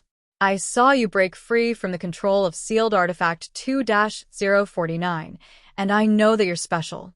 And you should be able to sense that I'm a little different from the average Beyonder. His smile disappeared as he looked into Klein's eyes. I've told you that there are many special people in this world that can always do things others can't, such as you and me. This world has a long history. There are many magical items that people wish to obtain, to control. They wish to become the stars of their own show. There aren't many people like that, but it's impossible that there are only 1 or 2 of them. I don't think that a Beyonder with his or her secrets is a bad person or an evil thug. I don't think that we even need to be clear on where their special abilities come from and what they represent. As long as your actions are not endangering me, the Nighthawks, or Tinjin City, then you're still my partner. Similarly, I hope that you'll look at me with the same attitude. Of course, it's best not to speak of this to the higher-ups. Those fogies are old-fashioned and conservative, always thinking that special people like us will definitely lose control, definitely feel the pull and temptation of the evil gods or devils. But I have more secrets than you can ever imagine, Klein thought to himself. He said frankly, I share the same sentiments as you. I'll only look at your actions and your motives and don't care about how special you are. I will also try not to probe into your secrets. After saying this, he added in his heart, no, actually I do mind and am very curious, but I'm putting up with it for now. Leonard thinks that he is the star of a show? What kind of encounters did he have, and what kind of magical items does he possess? Leonard unfastened the buttons of his shirt and nodded with a chuckle. I'm glad that we have this understanding. In action novels, this is called the meeting of 2 protagonists. The wheels of history are set in motion. How shameless. Klein gave a perfunctory smile. He knew that the phrase, wheels of history are set in motion, came from the Emperor Roselle. Leonard paced around quickly, his green eyes brightened as he curled the corners of his mouth. All right, I'll be honest. I'm quite confident that the victims of these deaths would have died within the next 3 months, but their deaths have been brought forward to the past 2 weeks by someone, through some means. The other party's motive should be to summon evil gods or devils, or conduct a terrifying, large-scale curse. It is easy for the culprit to hide their murders, given that their victims already showed signs that they were going to die soon. This wouldn't attract the attention of the police department, or be disrupted by the Nighthawks, mandated punishers, or machinery hive mind during the culprit's preparatory phase. Klein muttered to himself and analyzed the culprit's thought process. Leonard smiled and agreed, that's right.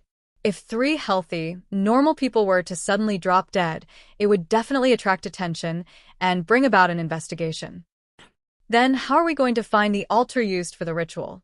Regardless of whether the culprit wants to summon an evil god, devil, or conduct a terrible curse, he or she would need a sacrificial altar, a ritual.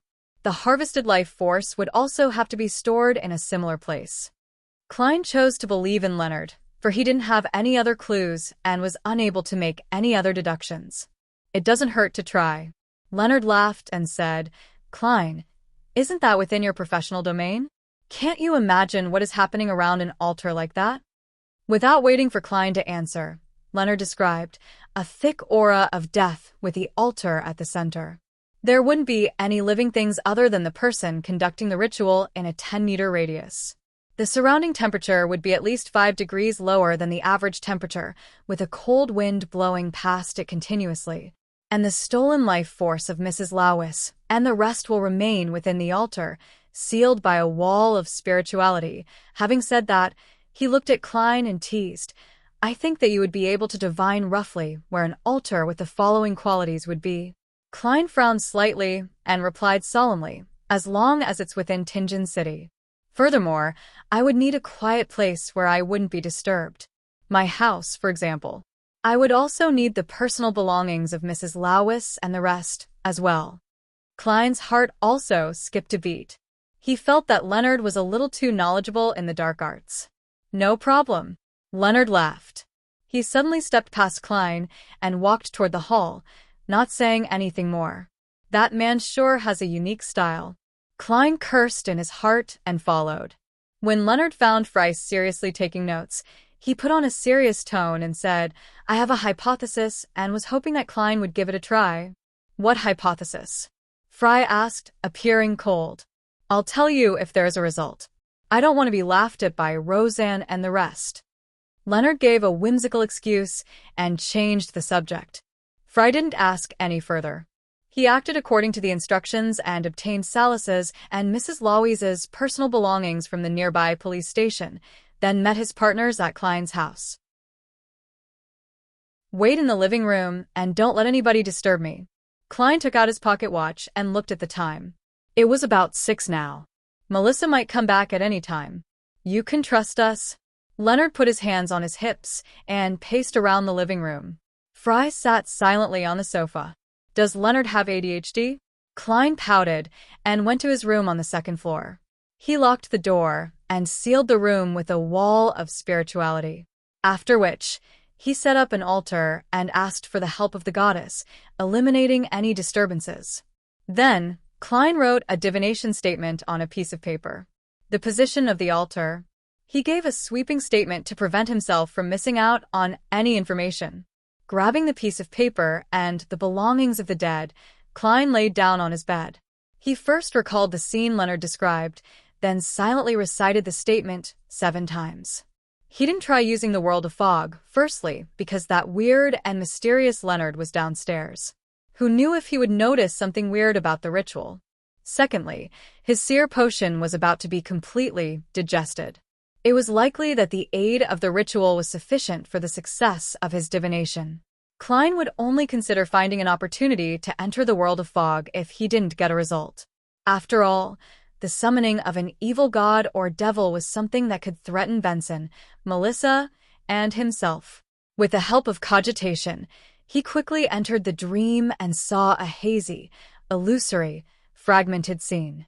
Soon after, an image floated before his eyes. It was a 2-story grayish-blue house bathed in a sunset glow. The windows of the first floor were shut tight, and the dark curtains had no gaps.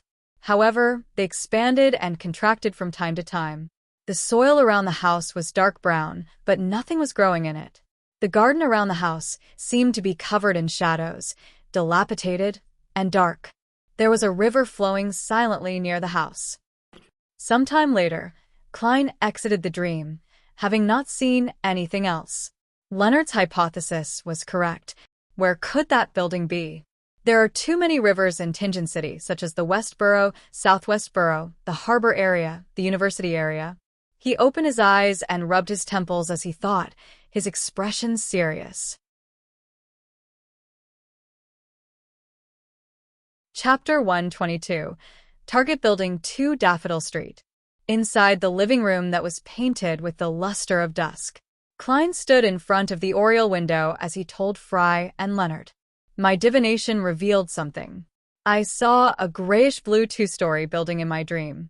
The windows on the first floor were all shut tight, and the curtains were drawn. It's surrounded by a few meters of brown soil without any greenery or flowers. It also has a terribly gloomy garden, just like the kind you find in a horror story. The only characteristic that can be used to identify it is a nearby river, a slightly broad river. It might be the Tussock River or Koei River. We could only find out through process of elimination. Hopefully we can still make it in time." The Tussock River was the biggest river in the Lone Kingdom, coming down from the northwest where the Mirminsk mountain was. It flowed towards the southeast, passing by the Mid-Seashire, Awa County, and then passing through the capital, Backlund, and into the sea near Pritz Harbor. The locations where it converged in Tingen City included the southwest corner of the West Borough and the harbor in the South Borough. The source of the Koei River came from the northern York Mountain as it passed through the University District in the East Borough and locally merged with the Tussock River. Those were the 2 main rivers around Tingen. The rest could only be considered streams, and none of them had an expansive water surface. Upon hearing Klein's description, the pale and cold Fry nodded lightly in agreement. Since there were no other clues, process of elimination was the only efficient method. Just then, Leonard smiled and said, Perhaps we can narrow down the possible locations of the target. How do we narrow down the possibilities? Klein frowned and asked in reply as he looked at the silver vine-leaf pocket watch. Leonard chuckled. A criminal with a plan and a goal would select targets somewhere far away from the location of his altar. This is a result of their natural instinct, to be safe. Only when there aren't many soon-to-be dead people left in the areas far from his altar would he consider the nearer targets. So, we should read through the information again. Exclude the areas where the number of death incidents rose rapidly above average standards. Klein's eyes lit up when he heard that. Brilliant conjectures. At the same time, he sighed inwardly. I really don't have the talent to be a detective. Fry nodded and picked up the documents on the coffee table and started reading it again. After a few minutes, he deepened his hoarse voice and said, There really is such a region, and there's only one possibility. Which area? Klein asked. Fry passed the thick stack of information to Leonard, who was next to him. He pursed his thin lips and said, Westboro. It's the Westboro. Klein clenched his fist and immediately suggested, Then let's search the southwestern area of Westboro. That area isn't huge. I agree, Leonard echoed as he waved the papers in his hands in agreement, as though he wasn't the one who suggested narrowing down the scope of their search. The two-wheeled carriage slowly drove along the muddy road. Beside them, the red and orange glow of the sunset reflected off of a broad river that was colored with the twilight radiance of the sunset. Klein and Fry looked out the windows from both sides of the carriage, inspecting one house after another. They were searching for a grayish-blue house with a dilapidated garden. If possible, they would take note if the curtains on the first floor was drawn. Leonard leisurely sat in his original spot, leaning against the wall of the carriage as he hummed a popular local tune. The dim scenery flew past, and Klein caught sight of a grayish-blue two-story building from the corner of his eye. In front of the building was a gloomy garden that appeared in ruins. Found it, Klein said while suppressing his voice. Before he finished his sentence, Fry and Leonard squeezed over to look out the window. There was almost no space between them.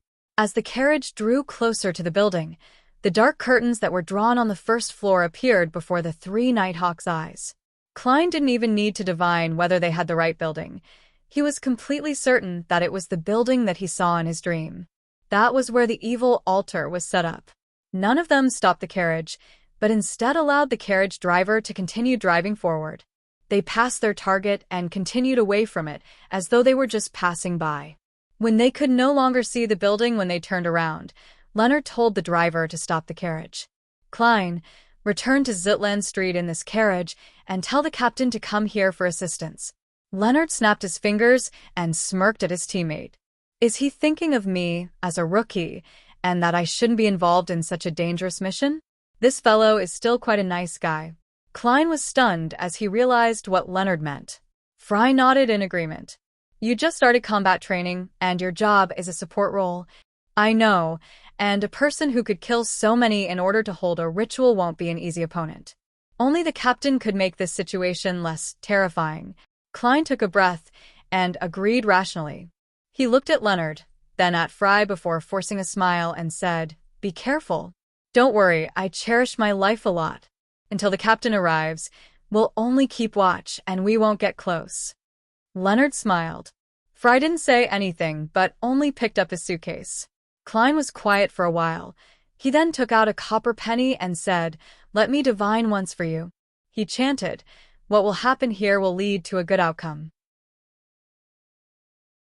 He flipped the coin at the same time his eyes turned dark. Dang. The coin flipped into the air, then landed firmly in Klein's palm. Klein looked and saw it was the king's head. He immediately let out a breath of relief. It's only a blurry symbol, so there are other interpretations. The most important thing is to be careful and prudent at all times, he explained to Fry and Leonard like a seer would do. Leonard had already turned around. He waved and jumped off the carriage. As naggy as my 80-year-old grandma, Fry nodded seriously and got off with his suitcase. Watching both his teammates head towards the target building, Klein touched the revolver in his armpit holster and told the driver, Zitland Street. The driver, who had been hired by the hour, didn't object but allowed the horses to continue the journey. 36, Zutland Street. When Klein entered the Blackthorn Security Company, Roseanne, Mrs. Oriana, and the others had already gotten off work. It was unusually quiet and dim. Dunn was sitting on the sofa in the guest area. The gas lamp was unlit, and he seemed to blend into the darkness in his black windbreaker. Found any clues? Klein, who was searching for the captain, was given a shock by Dunn's deep voice. Klein quickly turned around and looked into Dunn's gray eyes as he said, "Yes, we." He quickly told him about Leonard's bold hypothesis, his confirmation via divination, and the subsequent discovery of the house. As for Leonard's confidence and the uniqueness that Leonard had discussed, they were unimportant and obviously not worth mentioning. Dunn cut in from time to time. When the briefing ended, he abruptly stood up and walked towards the door. When he was almost down the stairs, he turned around and said, "I almost forgot. You stay here just in case there are any emergencies here." "All right." Klein nodded solemnly. At that very moment, other than Kenley, who was on duty guarding Cheney's gate, the other Nighthawks were busy in the field. Dunn Smith ran down a few steps and suddenly stopped. As he put on his hat, he shouted at Klein through the door, "Lock the door and follow me." We won't need you to join the battle. First, you can get a sense of the atmosphere, and second, we might require the assistance of ritualistic magic during the final search or inspection. Remember, until everything is over, you have to be at least 50 meters away. You cannot get close to the building. Klein was stunned and nodded firmly. All right. The sun sank beneath the horizon, and the surging tussock river turned eerie and dark. Dark clouds obscured the crimson moon, making the grayish-blue two-story building look like a monster hidden in the shadows. The garden before the building was extremely quiet. It was as though it didn't have any insects, nor any other forms of life. Klein looked at the scene from a distance, his palms sweating and his body shivering. He felt that there were countless terrifying things hidden, waiting, and hungry for a bloody feast. He watched Dunn, Leonard, and Fry move carefully towards the target building, blending into the darkness. On the second floor of the grayish-blue building, in the bedroom without any lights, a gentle and sweet young maiden with a round face was seated before her dressing table, looking carefully at her face after the complicated skincare routine she had just completed. There was a silver mirror next to her right hand, its surface coarsely ground, almost unable to reflect a figure. Suddenly, a stream of blood seeped out from the mirror. The expression of the gentle and sweet-looking Trissy suddenly grew grave. She stood up, walked to the window, and looked out in silence. Chapter 123. Beyonder battle vines grew all over the dilapidated garden outside the glass windows.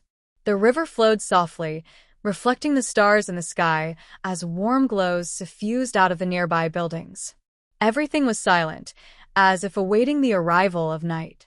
Trissy, who had ordinary features which combined to make her look surprisingly beautiful, retracted her gaze and walked quickly towards the clothes rack to retrieve a long black robe fitted with a hood. She quickly put the robe on, fastened the buttons and belt before pulling the hood over her head, transforming herself into an assassin. Trissy raised her right hand and swiped her face, immediately turning her appearance under the hood blurry. Right on the heels of that, she grabbed a handful of shimmering powder from the hidden pouch near her waist and scattered it over herself while reciting an incantation. Trissy's figure started to disappear bit by bit, her outline vanishing like how pencil marks were being erased by an eraser. She silently left the bedroom after completing her concealment spell. She moved to the opposite room and then opened the non-grilled window. With a light leap, Trissy stood on the windowsill and looked over the grassy plains to the back of the building. She looked down at the steel fence that had seemingly fused with the night. There, she saw corpse collector Fry, who was silently making his way over the fence. She took in a deep breath and fluttered down like a feather, stepping onto the grassy field without a sound. Fry, who was wearing a black windbreaker, cautiously surveyed the surroundings with his custom revolver in his hand, seeking out vengeful spirits or evil spirits that might appear. He could see such entities directly. Trissy approached Fry silently, made her way behind him. It was unknown when a dagger smeared with black paint appeared in her hand. Poof. She struck quickly, plunging the dagger into Fry's lower back. But at this moment, the scene in front of her shattered, as if everything was an illusion. Trissy realized that she was still standing on the windowsill, still looking over the grassy field and the steel fence. Except this time around, it wasn't only corpse collector Fry who was standing outside the fence. There was also Leonard Mitchell who was aiming straight at the windowsill, as well as Dunn Smith. The captain of the Nighthawks was hunched over as he pressed down on his glabella, his eyes closed as formless ripples spread outwards from him. Trissy's pupils constricted. She understood that everything that had happened was just a dream. She had fallen asleep unknowingly. Bang. Bang. Bang. Leonard and Fry fired 3 shots, accurately hitting the invisible target who was still waking up from her reverie. Crack. Trissy's figure started to appear, first cracking, then completely shattering into fragments of a rough silver mirror. Inside the building, Trissy, who had used a substitution spell, turned around to escape. She followed the corridor and the steps, sprinting all the way to the first floor. Whoosh. A cold, sinister wind blew across the first floor, one that could freeze a person. Formless, transparent figures were numbly pacing around every corner of the building in a daze. Trissy, who had lost her concealment, felt her temperature drop every time she passed through the spirits. She could no longer control her shivers when she finally reached the sacrificial altar. The altar was a round table, with a figurine of a deity carved out of bone placed in the center. This figurine was about the size of a grown man's head, with only a mere indication of her eyes, but the figure was that of a beautiful woman. Her hair extended from her head to her heels, each strand clear and thick, as if they were poisonous snakes or tentacles. There was only one eye situated at the tip of every strand of hair, some closed, others open. There were many puppets strewn around the figurine. The craftsmanship of the puppets was crude. Names and relevant information were written on the puppets, for example, Joyce Mayer. There were 3 candles on the table, flickering with a yellowish-green flame despite the cold, sinister winds. Trissy bowed at the deity's figurine and quickly recited her incantations. She then pushed away the puppets and extinguished the flames of the candles before picking the figurine up. Whoosh. The winds howled fiercely as they shook the closed windows violently. Clink. Creak. Shards of glass flew around in all directions. Fry, who had just made his way to the other side of the building, didn't dare to barge into the sacrificial altar recklessly. He shivered, feeling his blood turn cold and frosty. It was making his actions visibly slower. Suddenly, he felt tightness around his heels as though they had been grabbed by something invisible. An accentuated sense of coldness spread upwards from the point of contact. A sequence 9 beyonder would have turned completely numb by now. But as a corpse collector, Fry was no stranger to such situations. He turned his revolver to the side of his heels and pulled the trigger. It was as if he could see who the enemy was and exactly where it was. Bang. A silver demon hunting bullet pierced the air, causing a shrill howl in response. The formless figure dissipated, and Fry regained his ability to move. Elsewhere, Dunn Smith, who wanted to reach the second floor by avoiding a frontal assault on the altar, was similarly affected by the cold winds. His body froze as he stopped right outside a shattered window. Whoosh. The curtains behind the window lifted suddenly and engulfed Dunn, as if a monster had just opened its mouth to devour its prey. The curtain wrapped around Dunn's head, seeming to have been imbued with life. Dunn's facial features began to press through the constricting cloth. Dunn, who was about to be suffocated, stomped down with both feet. He straightened his knees and twisted his waist, loosening the curtain's grip with raw strength alone. He grabbed a corner of the curtain around his head with his left hand and yanked it away before tossing it toward the ground. Bang. He fired a shot at the other half of the curtain behind the window, stopping it from attempting another assault on him. The curtain stopped immediately as a dark red liquid oozed out from it. Whoosh. On the field, Leonard Mitchell was reciting his poems and was also hit by the cold, sinister winds infused with the intense sensation of death. His teeth chattered, making it hard for him to enunciate his poems. The messy weeds in the garden suddenly extended, wrapping themselves around his heels. A black shadow hurled itself at him along with the violent winds. Leonard, whose body had become rigid, failed to fire in time. He could only pull back his shoulder and raise his arm. Thud! The black shadow smashed into his forearm, the thorns on its body piercing his skin. It was a pretty, bright red flower, its origins unknown. In pain, Leonard tossed aside the flower dyed with his blood. Bang! He fired a shot at the spreading vines, causing dark red liquid to ooze out. Tap, tap, tap. Leonard quickened his pace and charged towards the shattered window on the first floor where the altar was situated behind. The vines retracted abruptly from where he had previously stood, as if hiding from something invisible. Trissy took advantage of the chaos created by destroying the altar and a suspension-style ritual to conceal herself once again. She managed to fool the spirit visions of the Nighthawks and escape the pincer attack before making her way to a spot behind the 3 Nighthawks. She extended her right hand, immediately causing a cold wind to blow. It carried the flower dyed with Leonard's blood right into her palm. Trissy did not stop. With the flower in hand, she nimbly made her way over the steel fence and escaped in the direction of the Tussock River. Leonard, who had just entered the first level, turned his head abruptly, as though he was listening to something. His expression changed. He frantically pulled up his sleeve and looked at the wound caused by the flower. With his constitution, the wound had already stopped bleeding. There was only some red swelling that remained. Leonard's expression became grim. He pinched his left index finger and pulled his fingernails straight out. His face contorted in pain, but he did not pause. As he recited something silently, he sliced open the coagulated wound with a fingernail. When the fingernail was dyed with his dark red blood, he pulled out a few strands of hair from his scalp and wrapped the fingernail with his hair. Beside the Tussock River, Trissy slowed down. She shot her gaze toward the flower in her hand. She was chanting something as a ball of black, illusory fire suddenly appeared in her palm. The flames enveloped the flower, burning it to ashes. After completing this, Trissy jumped into the river and submerged herself. At the same time, Leonard tossed the blood-stained fingernail wrapped in his hair to the corner. He saw it burn and release a foul stench. The fingernail and hair disappeared quickly, leaving only some dust behind. Leonard heaved a sigh of relief. He entered the first level through the window and said to Dunn and Fry, who were destroying the altar, "The target has escaped. But it's all right. Our primary objective was to stop the ritual." Dunn sighed and looked at the puppets on the table. She was very cautious and very powerful. She sensed us approaching her ahead of time. Otherwise, she should be, at the very least, a sequence 7 beyonder. Give Klein the signal. Ask him to come over.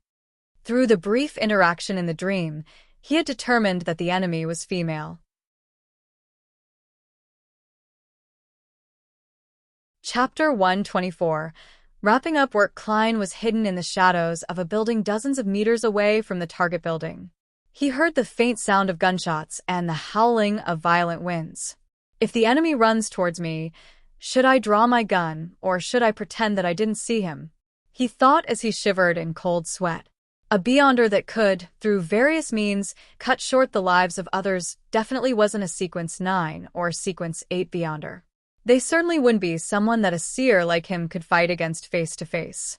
Even if he sacrificed himself, he might not be able to slow the target down enough for Dunn and Leonard to catch up with him. It was fortunate that the Evernight goddess, the mistress of disaster, seemed to hear her loyal guard's prayers. No one ran towards the location where Klein was hiding. After a few minutes, he heard a melodious song coming from the target building. Cocking his ears to the side so he could hear better, Klein confirmed that it was the popular local tune that Leonard Mitchell always hummed. It was filled with bass words. Phew. He let out a breath of relief. He held his gun in one hand and his cane in the other. He then walked out of the shadows towards the target building. The popular local tune was the meeting signal that he had agreed upon with Dunn and the rest. Klein took 2 steps and suddenly paused. He leaned his cane against the metal fencing and switched the revolver to his other hand. Then, he took off the silver chain inside his sleeve and let the topaz pendant hang down naturally. Klein waited till the topaz stabilized and immediately closed his eyes and entered a cogitation state. He recited a divination statement. The singing earlier was an illusion. The singing earlier was an illusion. After repeating 7 times, he opened his eyes and saw the pendant spinning counterclockwise. It's not an illusion. Klein put away his pendulum, grabbed his cane, and quickly got close to the arch-shaped metal gate leading to the target building. He then passed the black cane to his right hand and held it with the revolver. He extended his hands to touch the fence, intending to push it open, but he suddenly felt a piercing chill. It was as though someone had poured a bucket of ice down his neck without warning. Klein hissed and jerked his hands back, his teeth clenched. It's just like winter here. Under the dim starlight and distant street lamp, he looked through the garden behind the metal fencing. He saw the withered branches, fallen flowers, and leaves covered with white frost on the brown soil. Amazing! Klein marveled in his head. He bent his fingers and tapped his glabella to activate his spirit vision. He returned his silver inlaid cane to his left hand and pushed it against the fence to open the closed gate. The gate squeaked, and he passed through it sideways. He stepped onto the stone path that led directly to the grayish-blue building. On both sides of the path were twisted plants that seemed to resemble ghouls in the dark. The scene reminded Klein of various horror stories and paranormal films. He subconsciously slowed down his breathing and walked faster. However, after just a few more steps, someone suddenly patted his left shoulder. Badump. Badump. Klein's heart skipped, then started thumping rapidly. He raised his right hand, aimed his revolver, and slowly turned around to look. In the dim light, he saw a flimsy branch that had nearly fallen off. This is what we call scaring ourselves. Klein twitched the corner of his lips, waved the cane, and knocked the branch off. He continued moving forward as faint sobs sounded in his ears. Blurry, translucent shadows appeared before his eyes. These shadows had swarmed over after feeling the breaths of a living person and the warmth of flesh and blood. Klein jumped in fright and immediately ran into the door of the grayish-blue building. This is what the captain meant by getting a sense of the atmosphere.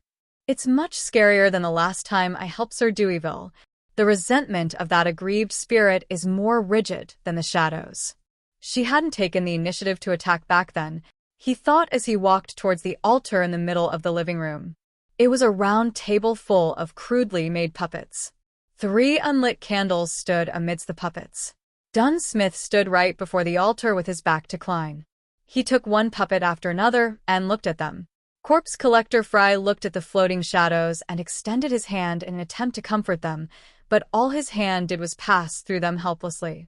The shadows didn't attack him, seemingly recognizing him as one of their own. When Leonard Mitchell noticed Klein's arrival, he changed his tone, turning his voice softer but charming. Calm as the morn without a sound, calm as to suit a calmer grief. And only through the faded leaf, the chestnut pattering to the ground. In the soothing recitation of the poem, Klein seemed to see a clear lake reflecting the moonlight and a crimson moon hanging quietly high in the sky. The restless shadows calmed down and stopped chasing after the warm breath of the living nighthawks among them.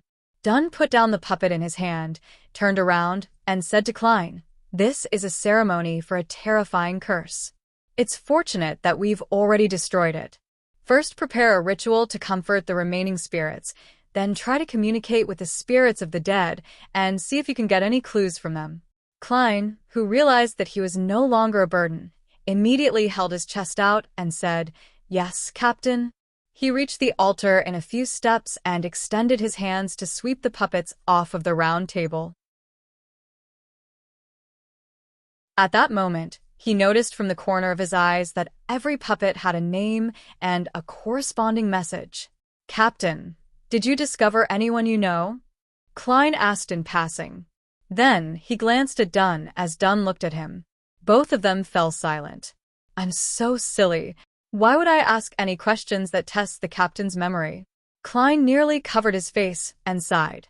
If it were any other boss, They would definitely find an opportunity to make my life difficult because of this. Luckily, the captain will forget about this. I wonder if that's an advantage or a disadvantage. He thought, half glad, half joking. After a short silence, Dunn seemed to finally be capable of differentiating reality from the dream world. He replied, "There's someone you know." Who? Klein stopped, his hand still extended to put a candle back to where it was supposed to be. "Joyce Mayer, the survivor of the Alfalfa tragedy," Dunn replied simply. "Joyce Mayer? Anna's fiancée." Klein suddenly thought of Salas in the workhouse. He seemed to have been instigated and misled by someone, causing him to bring forward his rage and committing arson. Klein retracted his right hand and said in a deep voice, "Instigator Triss." He used the lives that were cut short as a sacrifice, intending to curse all survivors of the Alfalfa tragedy. Because he didn't know who uncovered his involvement and lodged a police report, if Triss took revenge directly, it would have been impossible to wipe out all the targets scattered throughout Tianjin. After 2 or 3 murders, he would have been noticed by the Nighthawks, mandated punishers, and the machinery hive mind. Then, he would have lost his chance to continue his murdering spree. Klein filled in the blanks of why Triss had started all this. Dunn nodded first, then he shook his head. Not all survivors, but only survivors in Tianjin. His curse ritual can only affect the people within this range. Besides, the host of the ritual is a female, not Triss. Klein creased his eyebrows and asked, "Perhaps it's an expert that the Theosophy Order sent to help Triss?"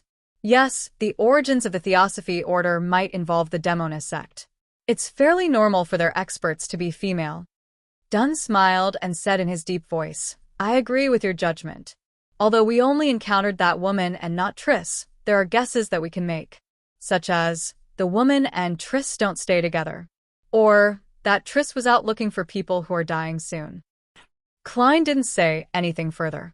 He set the 3 candles in place, took out the full moon essence oil, crimson sandalwood, and other ingredients, and set up the altar quickly.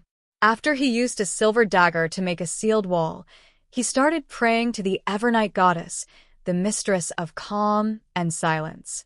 He prayed that the shadows inside and outside the house would be comforted completely. Unfortunately, in the subsequent attempt to communicate with the spirits of the dead, Klein could only see a little of what the spirits had seen before their deaths. There weren't any useful clues. After settling the shadows into a peaceful sleep in the dark night, he ended the ceremony and removed the spirituality wall. He then shook his head and told the others, the backlash from the disrupted ritual caused severe damage, and the remnant images of the host were lost. Dunn wasn't surprised. He pointed at the stairs and said, "Let's look around on the 2nd floor and give it another try." "Okay." Klein, Leonard, and Fry nodded in agreement. The 3 Nighthawks went up the stairs to the 2nd floor and parted ways to search through each room. In the end, they met in a bedroom that was filled with a faint aroma. They saw messy dresses lying around and open boxes. Dunn took up a box from the dressing table and smelled it before asking, "Are these cosmetics?" To be exact, they are skin care products. Ever since Emperor Roselle, they were not lumped together with a broad term, Leonard explained with a smile. "Captain, as a gentleman, there are certain things you have to know." Klein didn't join their discussion but cast his gaze towards the mirror on the dressing table. There was an obvious crack on the mirror, and there were shattered pieces on the rug beneath. The Beyonder left in a rush. "She didn't destroy it entirely," he suddenly said in a deep voice. "Maybe I could give this a try?" "I'll leave it to you," Dunn replied in confidence. Klein quickly brought the candles up from the 1st floor and lit them in front of the shattered mirror. Under the dim, flickering candlelight, he took out the items like full moon essence to create a spirituality wall. After Klein prepared everything, he stood before the mirror that reflected the lights of all 3 candles and chanted in Hermes, "I pray for the power of the dark night. I pray for the power of the mystery. I pray for the goddess's loving grace. I pray for the mirror to receive a brief restoration. I pray for it to show every person that it reflected in the past month." As the incantation was being recited, a strong wind suddenly howled within the spirituality wall. The shattered pieces of the mirror swirled off the ground and returned to their original locations. The mirror that was covered in cracks suddenly rippled with a gloomy brilliance. Klein wiped his hands over it, and a human figure suddenly appeared in the frame. But that figure wasn't Klein. It was a gentle and sweet-looking young maiden with a round face. Perhaps it was because the mirror was broken, or perhaps it was because the backlash of the interrupted ritual that affected the second floor as well. Her facial features were blurry, and her actual appearance wasn't exactly clear. But even so, Klein found the person unusually familiar. Chapter 125.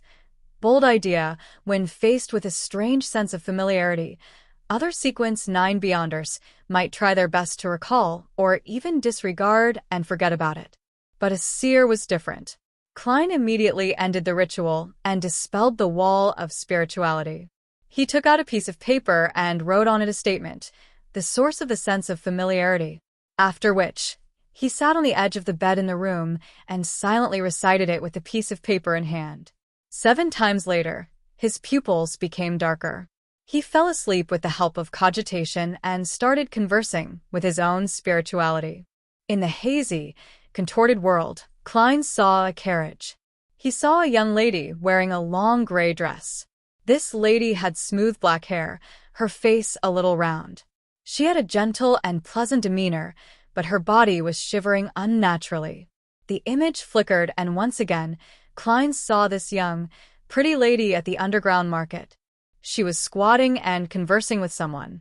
The dream receded quickly, and Klein woke up, understanding why the image he saw in the mirror was so familiar. He had met this person before. The first time was at Daffodil Street, in the district near Iron Cross Street. The captain and the rest were chasing down instigator Triss that night. There must be a connection. Klein thought for a few seconds, then set up the ritual once again. He asked for the help of the goddess to sketch the portrait of the enemy in his memory. Done, and the rest had been waiting silently, without interrupting Klein unnecessarily. Only when he was done sketching did they crowd over and inspect the portrait. "You met her before?" Dunn asked. Klein nodded slightly and answered simply yes.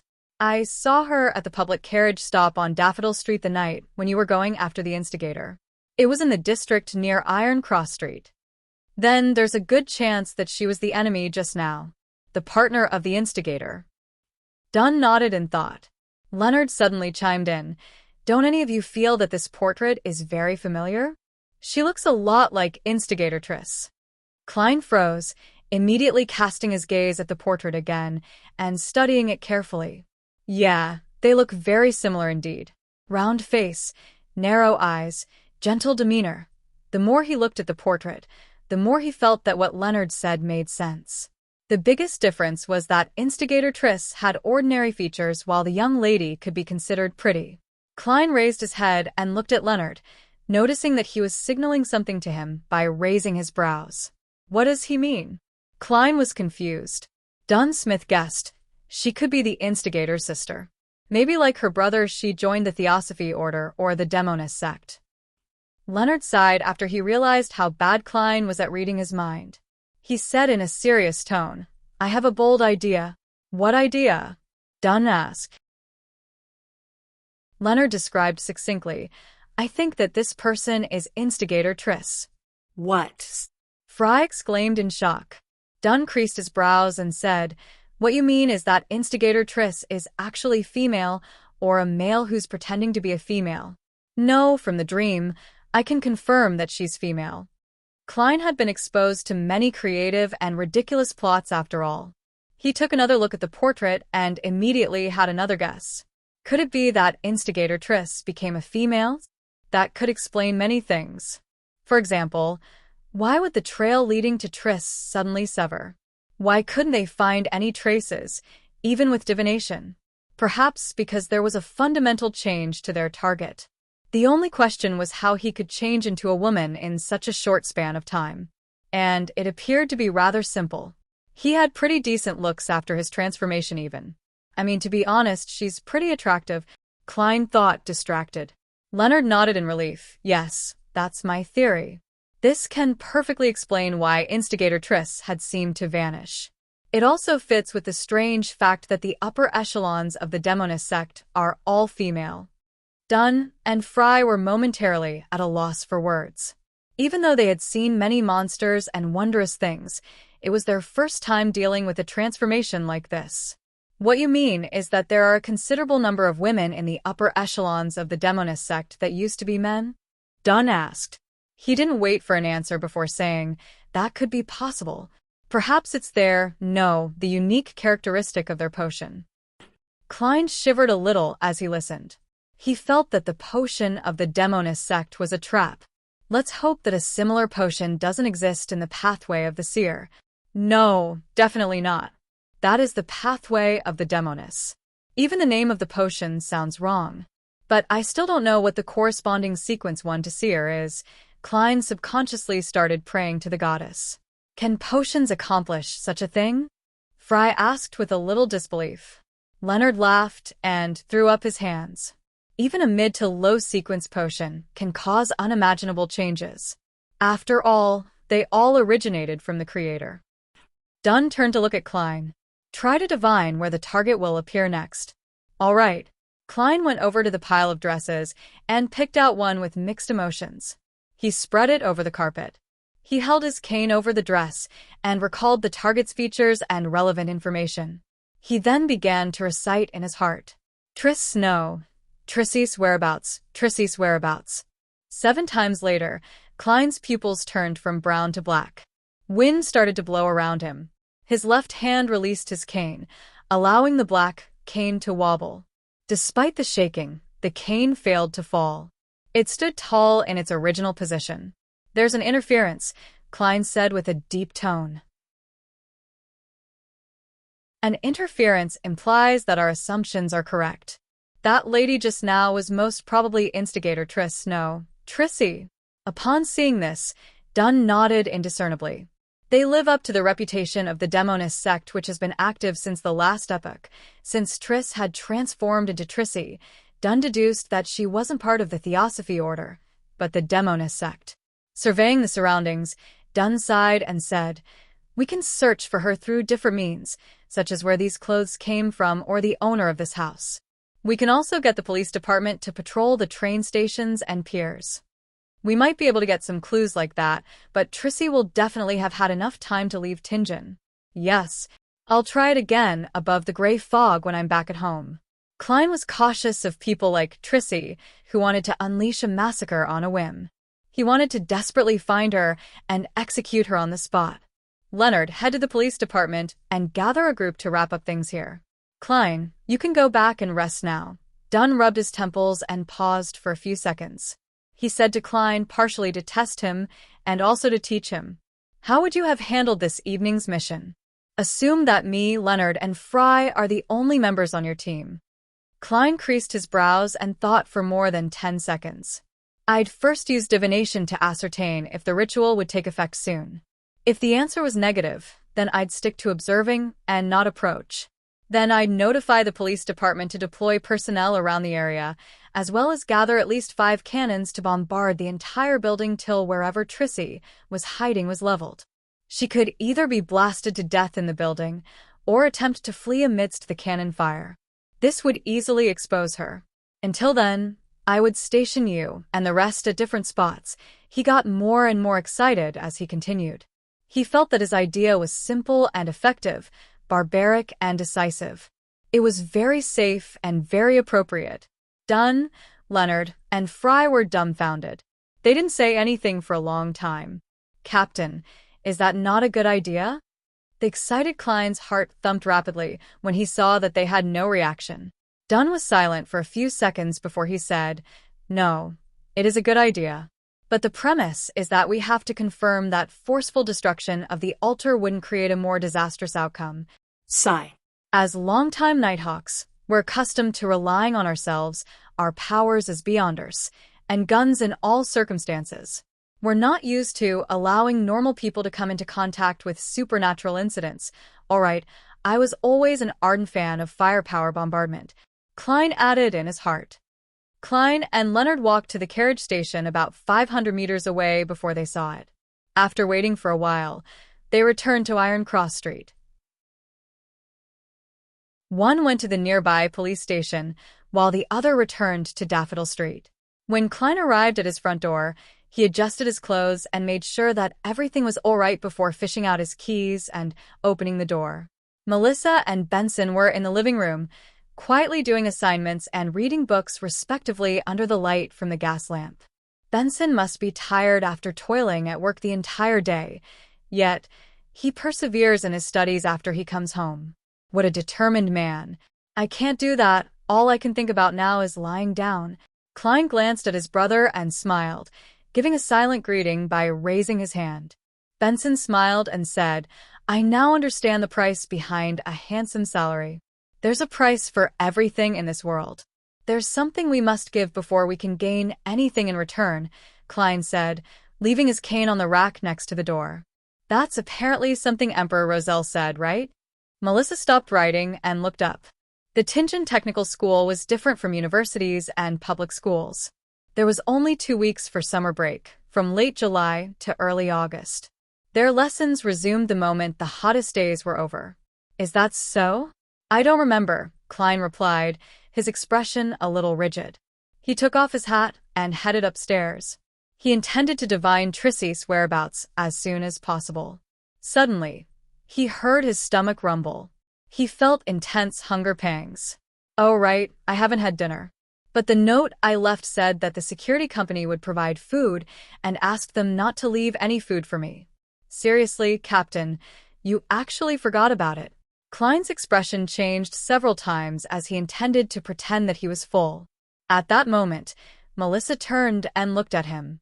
She pointed to the kitchen and said, We left a small piece of lamb chop and a bowl of thick vegetable soup for you. There are a few sticks of bread left too. After saying this, she buried her head back into her work and muttered to herself, I felt that meals provided by work wouldn't be too good, probably making people lose their appetite.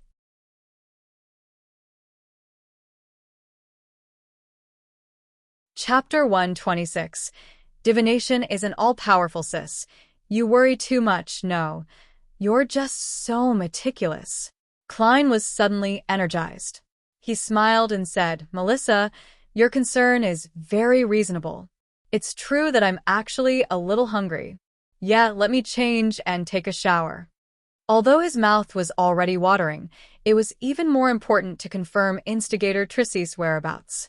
No one knew what insane measures that bastard would take in order to exact revenge on society.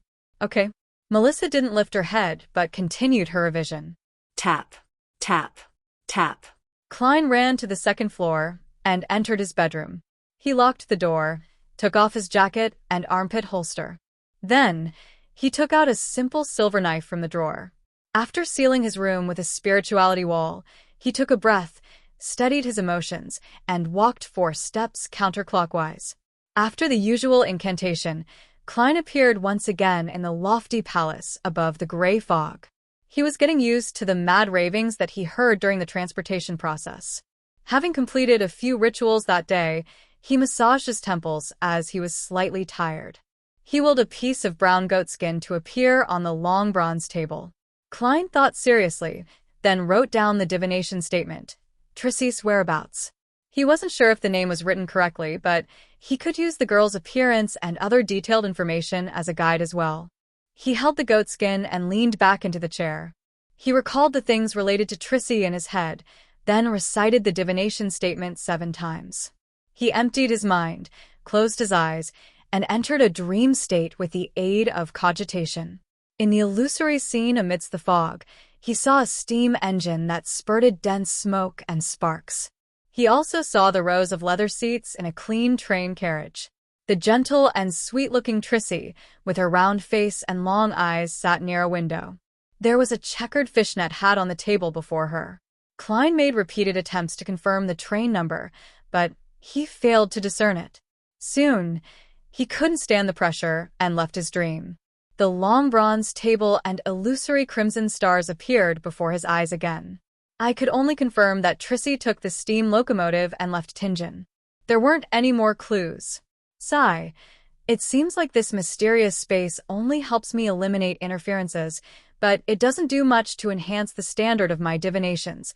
Klein wrapped the edge of the table and thought about his next step. Through the divination, he could be entirely certain that the target had once been instigator Triss. The new Trissy, however, was already fleeing Tingen. Given the circumstances, he didn't think his new divination would help Dun. Klein quickly made a decision. Captain already said that he would send a telegram to Backlund and that harbor and other main stops along the railway, so they Trissy will be placed on the wanted list throughout the country. I won't report the divination result then, in case it would draw suspicion towards me. Klein quickly made up his mind, because regardless of his warning, Dun was already using the most appropriate measures to follow up on the matter. Since he couldn't see the train number in the dream divination, using the spirit pendulum and other methods would be equally ineffective, even if he attempted to do so by process of elimination. It was just like the situation with the red chimney.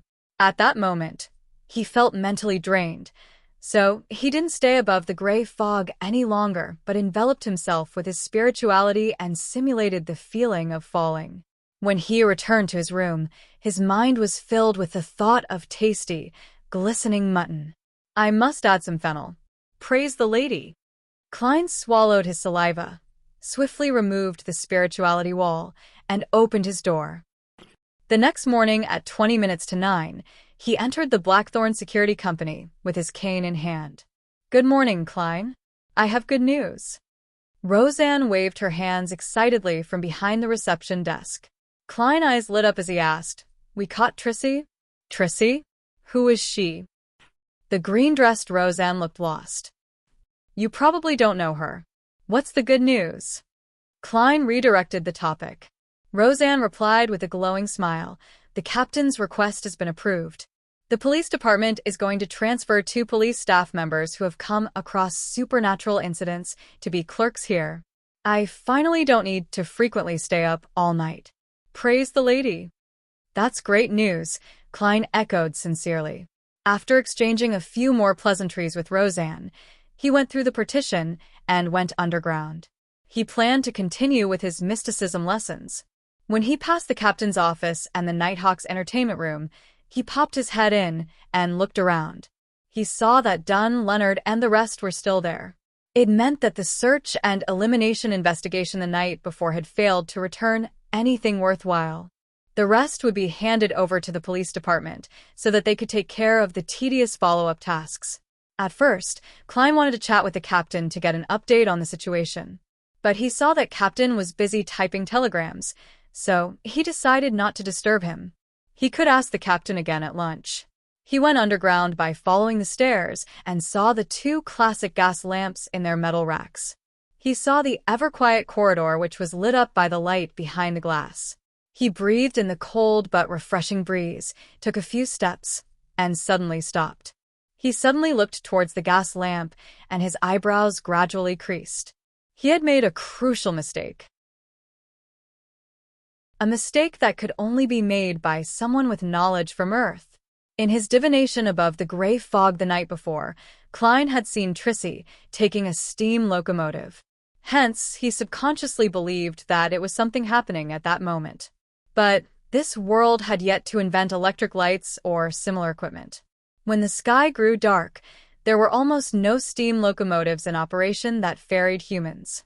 Klein, who was accustomed to trains which operated at night, had instinctively missed out on that fact. In other words, it wasn't something that happened last night.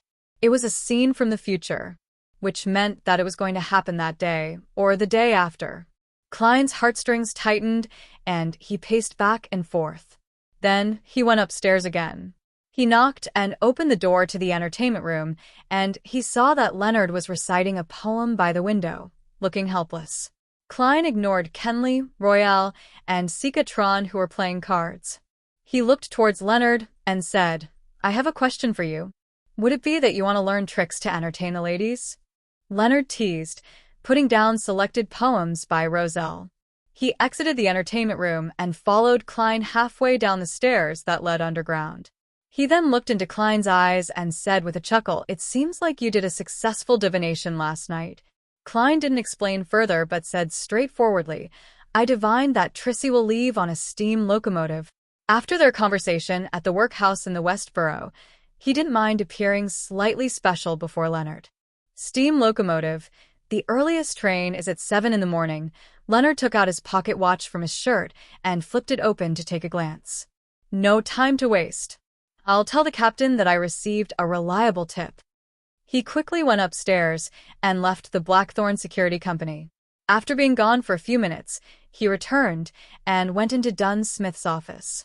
Klein heaved a sigh of relief and watched the captain send a telegram after gathering the other Nighthawks who were playing cards. They soon left out the door. Recalling what happened earlier, he felt conflicted. It was a different lesson than the one he received from the death of the suited clown.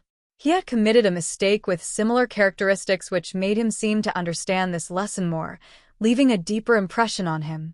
Turning past the armory and entering the duty room, he took off his top hat and coat, then hung them onto the clothes rack naturally. Old Neil had just finished making himself some hand-ground coffee. He happily took a sip and asked, "Would you like one?" "All right." Klein sat down, as carefree as if he had returned home.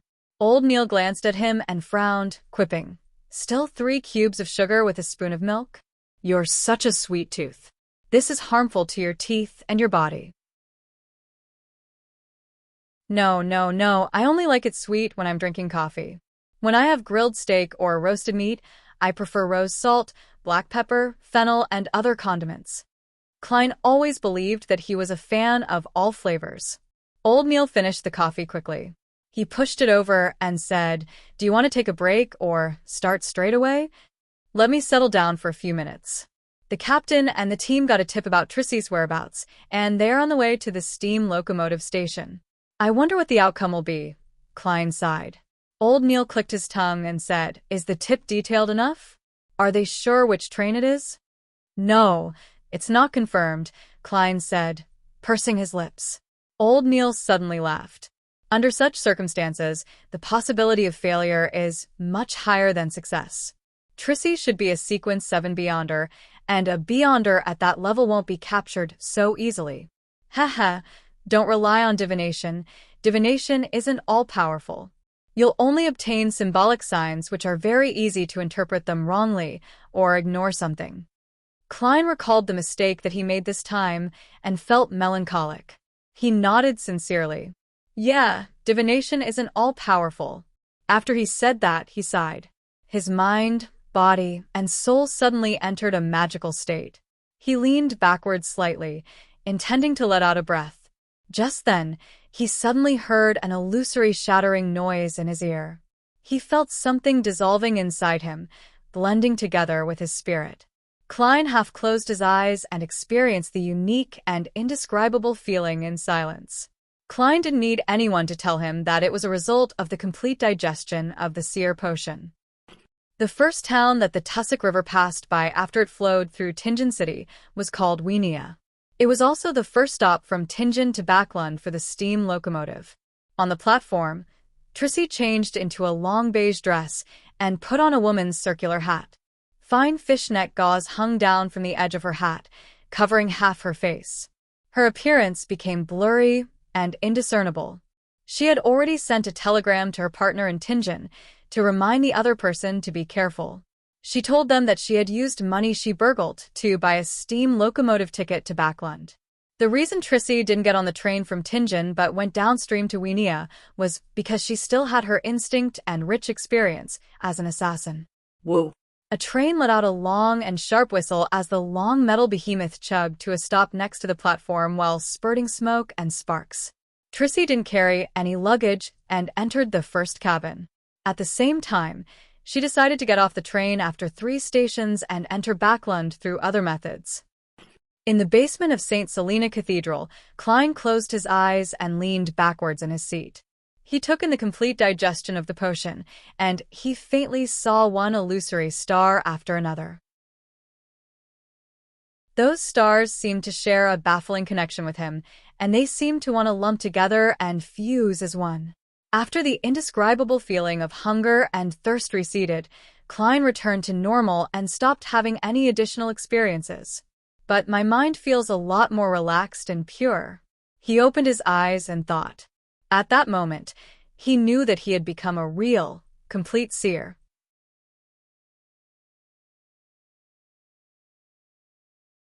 Chapter 127. Laying the foundations. The light of the gas lamp glowed through the glass, illuminating the guard room. Old Neil finished flipping through his newspaper, took a sip of coffee, and looked at Klein. How do you feel now? Have you calmed down? Or do you need a glass of wine? Or an advance on your salary or a day off?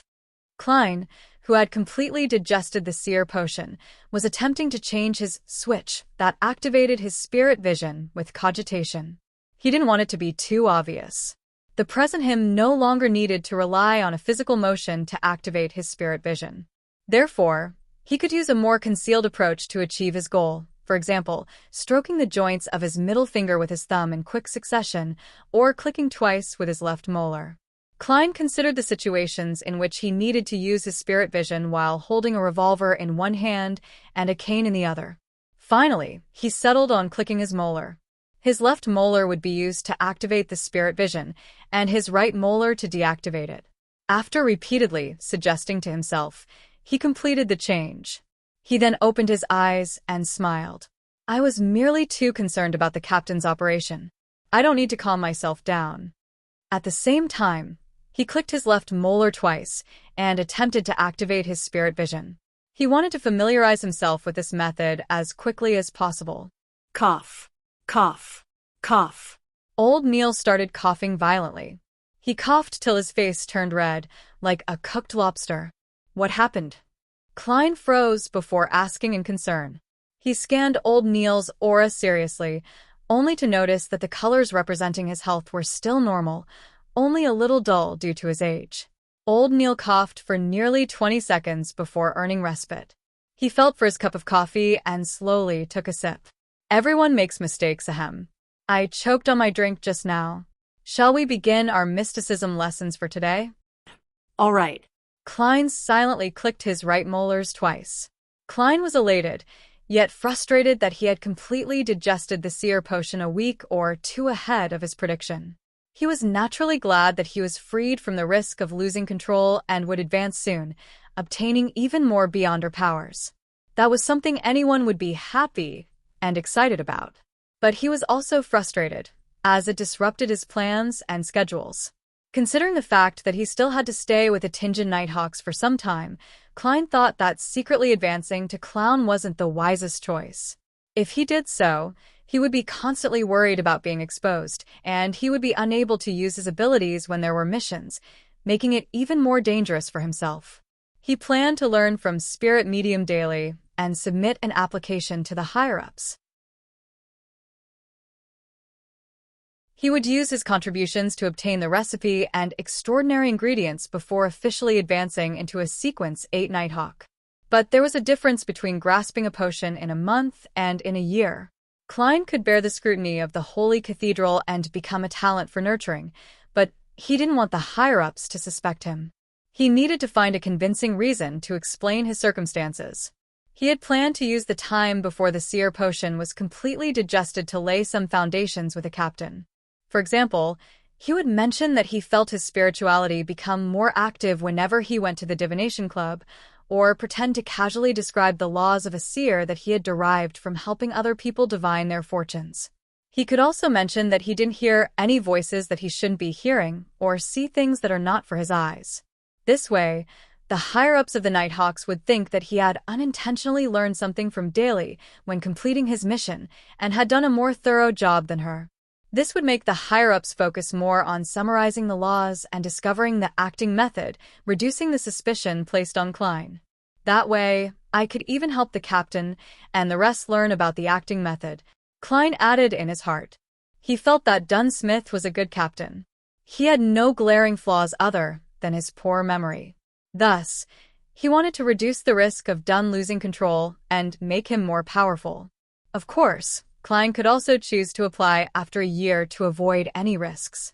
But the continuous coincidences and the red chimney he saw in his dream divination gave him no choice but to improve his abilities as soon as possible. I'll lay the foundation with the Captain 3 or 4 times over the next 2 weeks before formally submitting my request. At the same time, I can head over to the underground market to see if there are any of the necessary extraordinary ingredients. They will probably be very expensive. Klein quickly made a decision and focused his attention once again on the mysticism lessons. Time passed quickly as lunchtime slowly approached. Old Neil finished his coffee and cleared the stuff on the table as he laughed. Your mysticism lessons will come to an end soon. From the test just now, it would seem that you can create charms for yourself now. That's my plan for the next few days. Klein heaved a satisfied sigh. Charms were different from the protective amulets he had given Benson and Melissa. They needed to be carved with the help of ritualistic magic, and they had certain unique abilities that could be used in battle. But a low-grade charm couldn't do everything. The spirituality it contained would decrease over time and had to be renewed once every 2 weeks. Also, he needed to activate them with specific incantations. It was impossible to use them at will. Furthermore, the charms wielded by the Nighthawks were still limited to the domains of the Evernight goddess. Klein could only make 3 different kinds of charms for the time being. The first was the Slumber Charm, and its effect was similar to Dunsmith's and Leonard Mitchell's ability to put someone to sleep with their singing. The second was the Requiem Charm, which was able to soothe ghosts, souls, zombies, and the like. It could also deal with vengeful and evil spirits to a certain extent. The last was the Dream Charm. Its abilities allowed the wielder to enter the dream of someone else. These abilities were similar to the abilities of the Midnight Poet and Nightmare from the Sleepless sequence, so Dunn and Leonard had no use for these charms. Corpse Collector Fry, Sleepless Royale, and Kenley would bring 1 or 2 along with them, but they hadn't needed them in a long time. They frequently brought their charms back to Old Neil, so he could recharge them. Old Neil glanced at Klein and smiled. I remember you saying that you practiced a lot this month and have run out of materials. Are you going to the underground market? Klein was taken aback at first before he nodded with a pained heart. Yes. He clearly knew the prices of the ingredients. He could only hope that he succeeded in making the charms on his first try instead of wasting materials. After being presented with the mission of bringing lunch underground, Klein put on his jacket and hat before returning to the Blackthorn Security Company on the 2nd floor with cane in hand. As he walked past the entertainment room, he saw that Leonard and the rest had already returned and were enjoying their lunches. Knock. Knock. Knock. He knocked on the captain's door. Please come in. Dunn's mellow voice sounded. Klein pushed the door open and took off his hat. Captain, did you catch Instigator Trissy? Dunn rubbed his temples and shook his head in exhaustion. We didn't find her at Tingen Station, but according to the telegraph we received from Backlund, a passenger saw her in the first-class carriage of the earliest train. Regrettably, she got off in the middle of the journey. How regrettable. Klein sighed, even though he had expected this. Divination isn't all-powerful. Dunn's gray eyes swept past him. There's no need to be depressed. It isn't easy to capture a sequence 7 beyonder. At the very least, we disrupted Trissy's evil ritual and saved at least 40 innocent lives. Furthermore, we understand her situation now. She can no longer commit crimes as she wishes. If she tries to do something similar, she'll be noticed, discovered, and reported at any time. Sooner or later, she'll be captured by the Nighthawks, mandated punishers, or the machinery hive mind. It's even possible that she'll be killed. Let's hope that is the case. May the goddess bless us. Klein drew the crimson moon on his chest. Following that, he paused and pondered over his words. Captain, I haven't heard unwanted voices or seen unwanted visions for over a week now. Also, that's true even when I am in cogitation or using my spirit vision. Really? Dunn creased his brows, puzzled. Klein immediately elaborated, I feel that I'm not far off from achieving full control over the seer potion. This could be due to my frequent visits to the divination club and helping others tell their fortune. Why do you think so? Dunn immediately changed his seating posture, his expression lost. Klein added a stammer into his sentence. Every time I head to the divination club, I can feel my spirituality becoming more active, and every time I help someone divine something, my heart, body, and soul become more relaxed. I've also come up with a set of rules for a seer. I've been following it strictly, Just like how a mystery prior can't do as you wish, but do no harm. I found inspiration from this maxim and tried coming up with a maxim design for seers. I think that this might be an effective way to help Beyonders gain control over their potions faster and reduce the risk of losing control. Just like Madame Daly, who has always been a spirit medium. It was unknown when Dunn had taken out his pipe. He placed it at his nose and took a whiff, seemingly forgetting about Klein as he thought for a few minutes.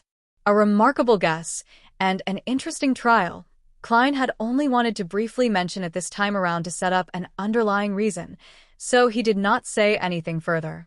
He switched to a half-joking tone and said, "Perhaps I'll be the fastest Nighthawk in history to gain control of a Sequence 9 potion. May the goddess watch over you."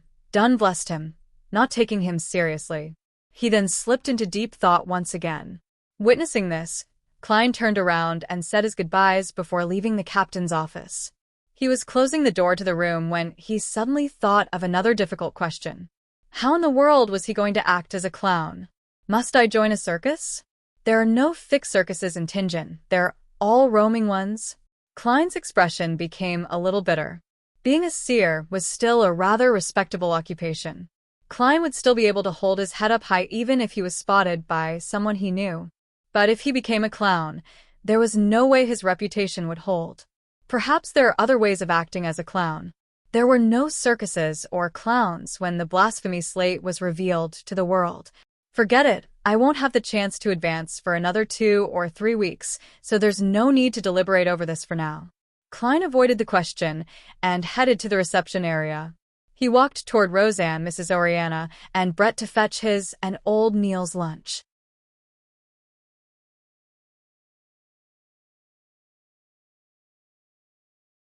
Chapter 128. The impoverished fool. After eating lunch, Klein only rested for half an hour before he rushed to the shooting club to practice with his revolver. He didn't dare to relax, not one bit. After practicing his shooting skills day after day and expending more than 1,000 bullets, he was finally shooting well enough to earn Dunn Smith's basic approval. He was pretty good at fixed target shooting. After practicing for a while, he put away his revolver and took the public carriage to a stop close to the house of his combat teacher, Gawain. Then, he walked for 10 minutes before arriving at the door. He changed into his night training suit that had been left to dry in the sun. After running, skipping rope, lifting weights, squatting, and other exercises, not to mention footwork and punching training, he was covered in sweat and felt exhausted. Take a break for 15 minutes. Gawain's blonde-white hair and deep facial lines made him look hard and stern. He took out his pocket watch and flipped it open to glance at the time. Since they first began training, he had ultimately maintained his silence. He only spoke to Klein when there was a need to switch training methods or to correct one of Klein's mistakes whenever one arose. Klein panted for air, but he didn't dare to rest straight away. He paced back and forth slowly. The most direct feedback of his combat training was that he was much tanner. His skin had turned bronze under the sun. Gawain put away his pocket watch and stood next to the crude training field behind his house. He crossed his arms as he watched Klein cool down. He was as quiet as a marble statue. "Teacher, besides fighting with fists, would you teach me how to use a straight sword, broadsword, rapier, and spear?" Klein asked proactively. He was in a good mood, as he had just digested the seer potion. He had seen weapons like the straight sword and rapier in Gawain's collection room before. There was also chest armor and full body armor. He knew that Gawain wasn't only good at fighting hand-to-hand. Bathed in sunlight, Gawain swept his gaze at Klein. He lowered his voice and replied, "It's useless for you to learn any of those. Those weapons have all fallen behind the times, and their only place is in museums or the private collections of collectors." He fell silent for a few seconds before adding with a voice that had experienced the vicissitudes of life, "They have been eliminated. You should focus on guns. Even combat is merely supplementary." Klein looked at his listless teacher and chuckled as he spoke. "I don't think so. Every minister, every member of parliament, every general, every one of them thinks so," Gawain said, clenching his teeth. Klein stopped and acted like he was a true keyboard warrior. He responded with ease and fluency, "No, they have merely retreated from the front lines of a battlefield. They still have their uses elsewhere. Why does combat have to be used against firearms? They could be used together. I believe a person who is more flexible, swifter in action, and quicker in response could use guns in a more effective manner. When he saw Gawain's eyes suddenly sharpen, Klein turned smug and continued, "The other weapons aren't eliminated either. They only need some enhancement to be more portable. We could form a squad with high maneuverability. A group that's designed to circle the front lines and launch an attack from behind the enemy and fight right to their core. In such a small-scale surprise attack, a warrior who has outstanding hand-to-hand abilities and familiarity with various kinds of weapons could play an important role." You can imagine such a scene. Klein gave full play to his ability of knowing a bit of everything. He mixed and matched all the combat tactics the special forces on Earth had and described them to his teacher. He wasn't sure when Gawain's breathing became heavier. He stood there without moving an inch, seemingly unwilling to break the scenes he imagined. Klein stole a glance at the man's reaction. He felt smug in his head as he cleared his throat and said in a restrained manner, "Teacher, what do you think about my plan? Is there any possibility of realizing it?" Gawain's body quivered as though he'd just awoken from a dream. He looked deeply into Klein's eyes and said, "Your break is doing you well. Repeat the whole set of exercises 10 times. Huh? Klein looked lost. Very soon he started running and snapped back to reality. He roared in his heart, 10 sets? Teacher, no. I don't want to celebrate my complete digestion of the seer potion like this. Hey, didn't you gain any inspiration at all?" Looking at Klein running towards the other side of the training field, Gawain suddenly uncrossed his arms and covered his face with one hand. He closed his eyes tightly, and the wrinkles on his face were deep and obvious. After nearly puking from exhaustion, Klein took a shower, changed clothes, and bade a still silent Gawain farewell. He took the public carriage and left. He didn't return home directly, but headed to Evil Dragon Bar near the harbor. He planned to inquire about the price of beyonder ingredients and buy items for making charms. On the way, Klein kept his mind on his tiny stash that he was carrying with him. He forced himself to stay alert and reached his destination with great difficulty. "I need to save £4 for the remaining balance that I owe to the detective company. I can only use £3 and 5 solely tonight." He touched the paper notes in his pocket before grabbing his cane and alighting the carriage. At that moment, the sun had already begun slipping below the horizon. All the houses were gradually tainted with a twilight luster. The boxing matches and rat baiting with dogs were already warming up in Evil Dragon Bar. After passing through the billiard room and numerous rooms, Klein finally entered the underground market. He looked to the left and right, but he didn't see Monster Adamasol, who was always active around there. Didn't old Neil say that Adamasol only managed to survive because the boss of Evil Dragon Bar feeds him? Klein asked himself curiously. As a nighthawk, he remained vigilant to matters like that. He approached the brawny man guarding the door and asked, "Where's Adamasol?" The brawny man replied without a smile, "I have no idea where he's sleeping. He's been like that lately. He lies down and shivers and chants, 'Dead, dead. All corpses. Everyone has to die.'" What scenes did he see this time? What triggered him? Klein creased his eyebrows slightly and asked for more details. He wanted to know where Adamasol was sleeping, but the guard didn't know either. "When I'm done, I'll look for him via divination to see what he's been through." After taking note of this, Klein walked towards one of the 2 rooms at the end of the trading market. According to old Neil, the room on the left was for loans and repayment, while the room on the right was for the buying and selling of precious items, including beyonder ingredients.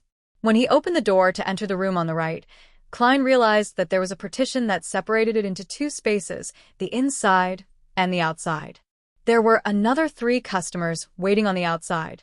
He lowered his silk top hat and queued behind the 3 customers. He leaned his body forward and supported himself with the cane as he waited in silence. Soon, the door of the partition opened and a customer in a bluish-gray harbor worker uniform came out.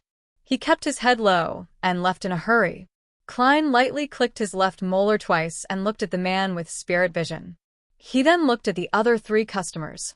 There was nothing wrong with them other than the usual minor illnesses that people had. After another 10+ minutes, it was finally his turn. He opened the door and entered the room that was lit with a kerosene lamp. He locked the door and took the seat that belonged to the customer. He looked towards the old man wearing a black felt hat opposite him. "I'd like to know what Beyonder ingredients you have, and at what prices they are being sold."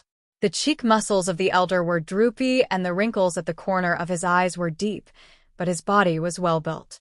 He didn't find Klein's request weird because many customers weren't willing to let another person know what they wanted to buy before they confirmed that the seller had it available. Generally, they wished to be introduced to all options. The old man flipped to the newest pages of the notebook, stole a glance at Klein, and took a sip of his honey wine before he said, "Water Ghost's brain tissue costs from 3 to 15 pounds depending on how intact it is. Star Crystal, 150 pounds per 50 grams.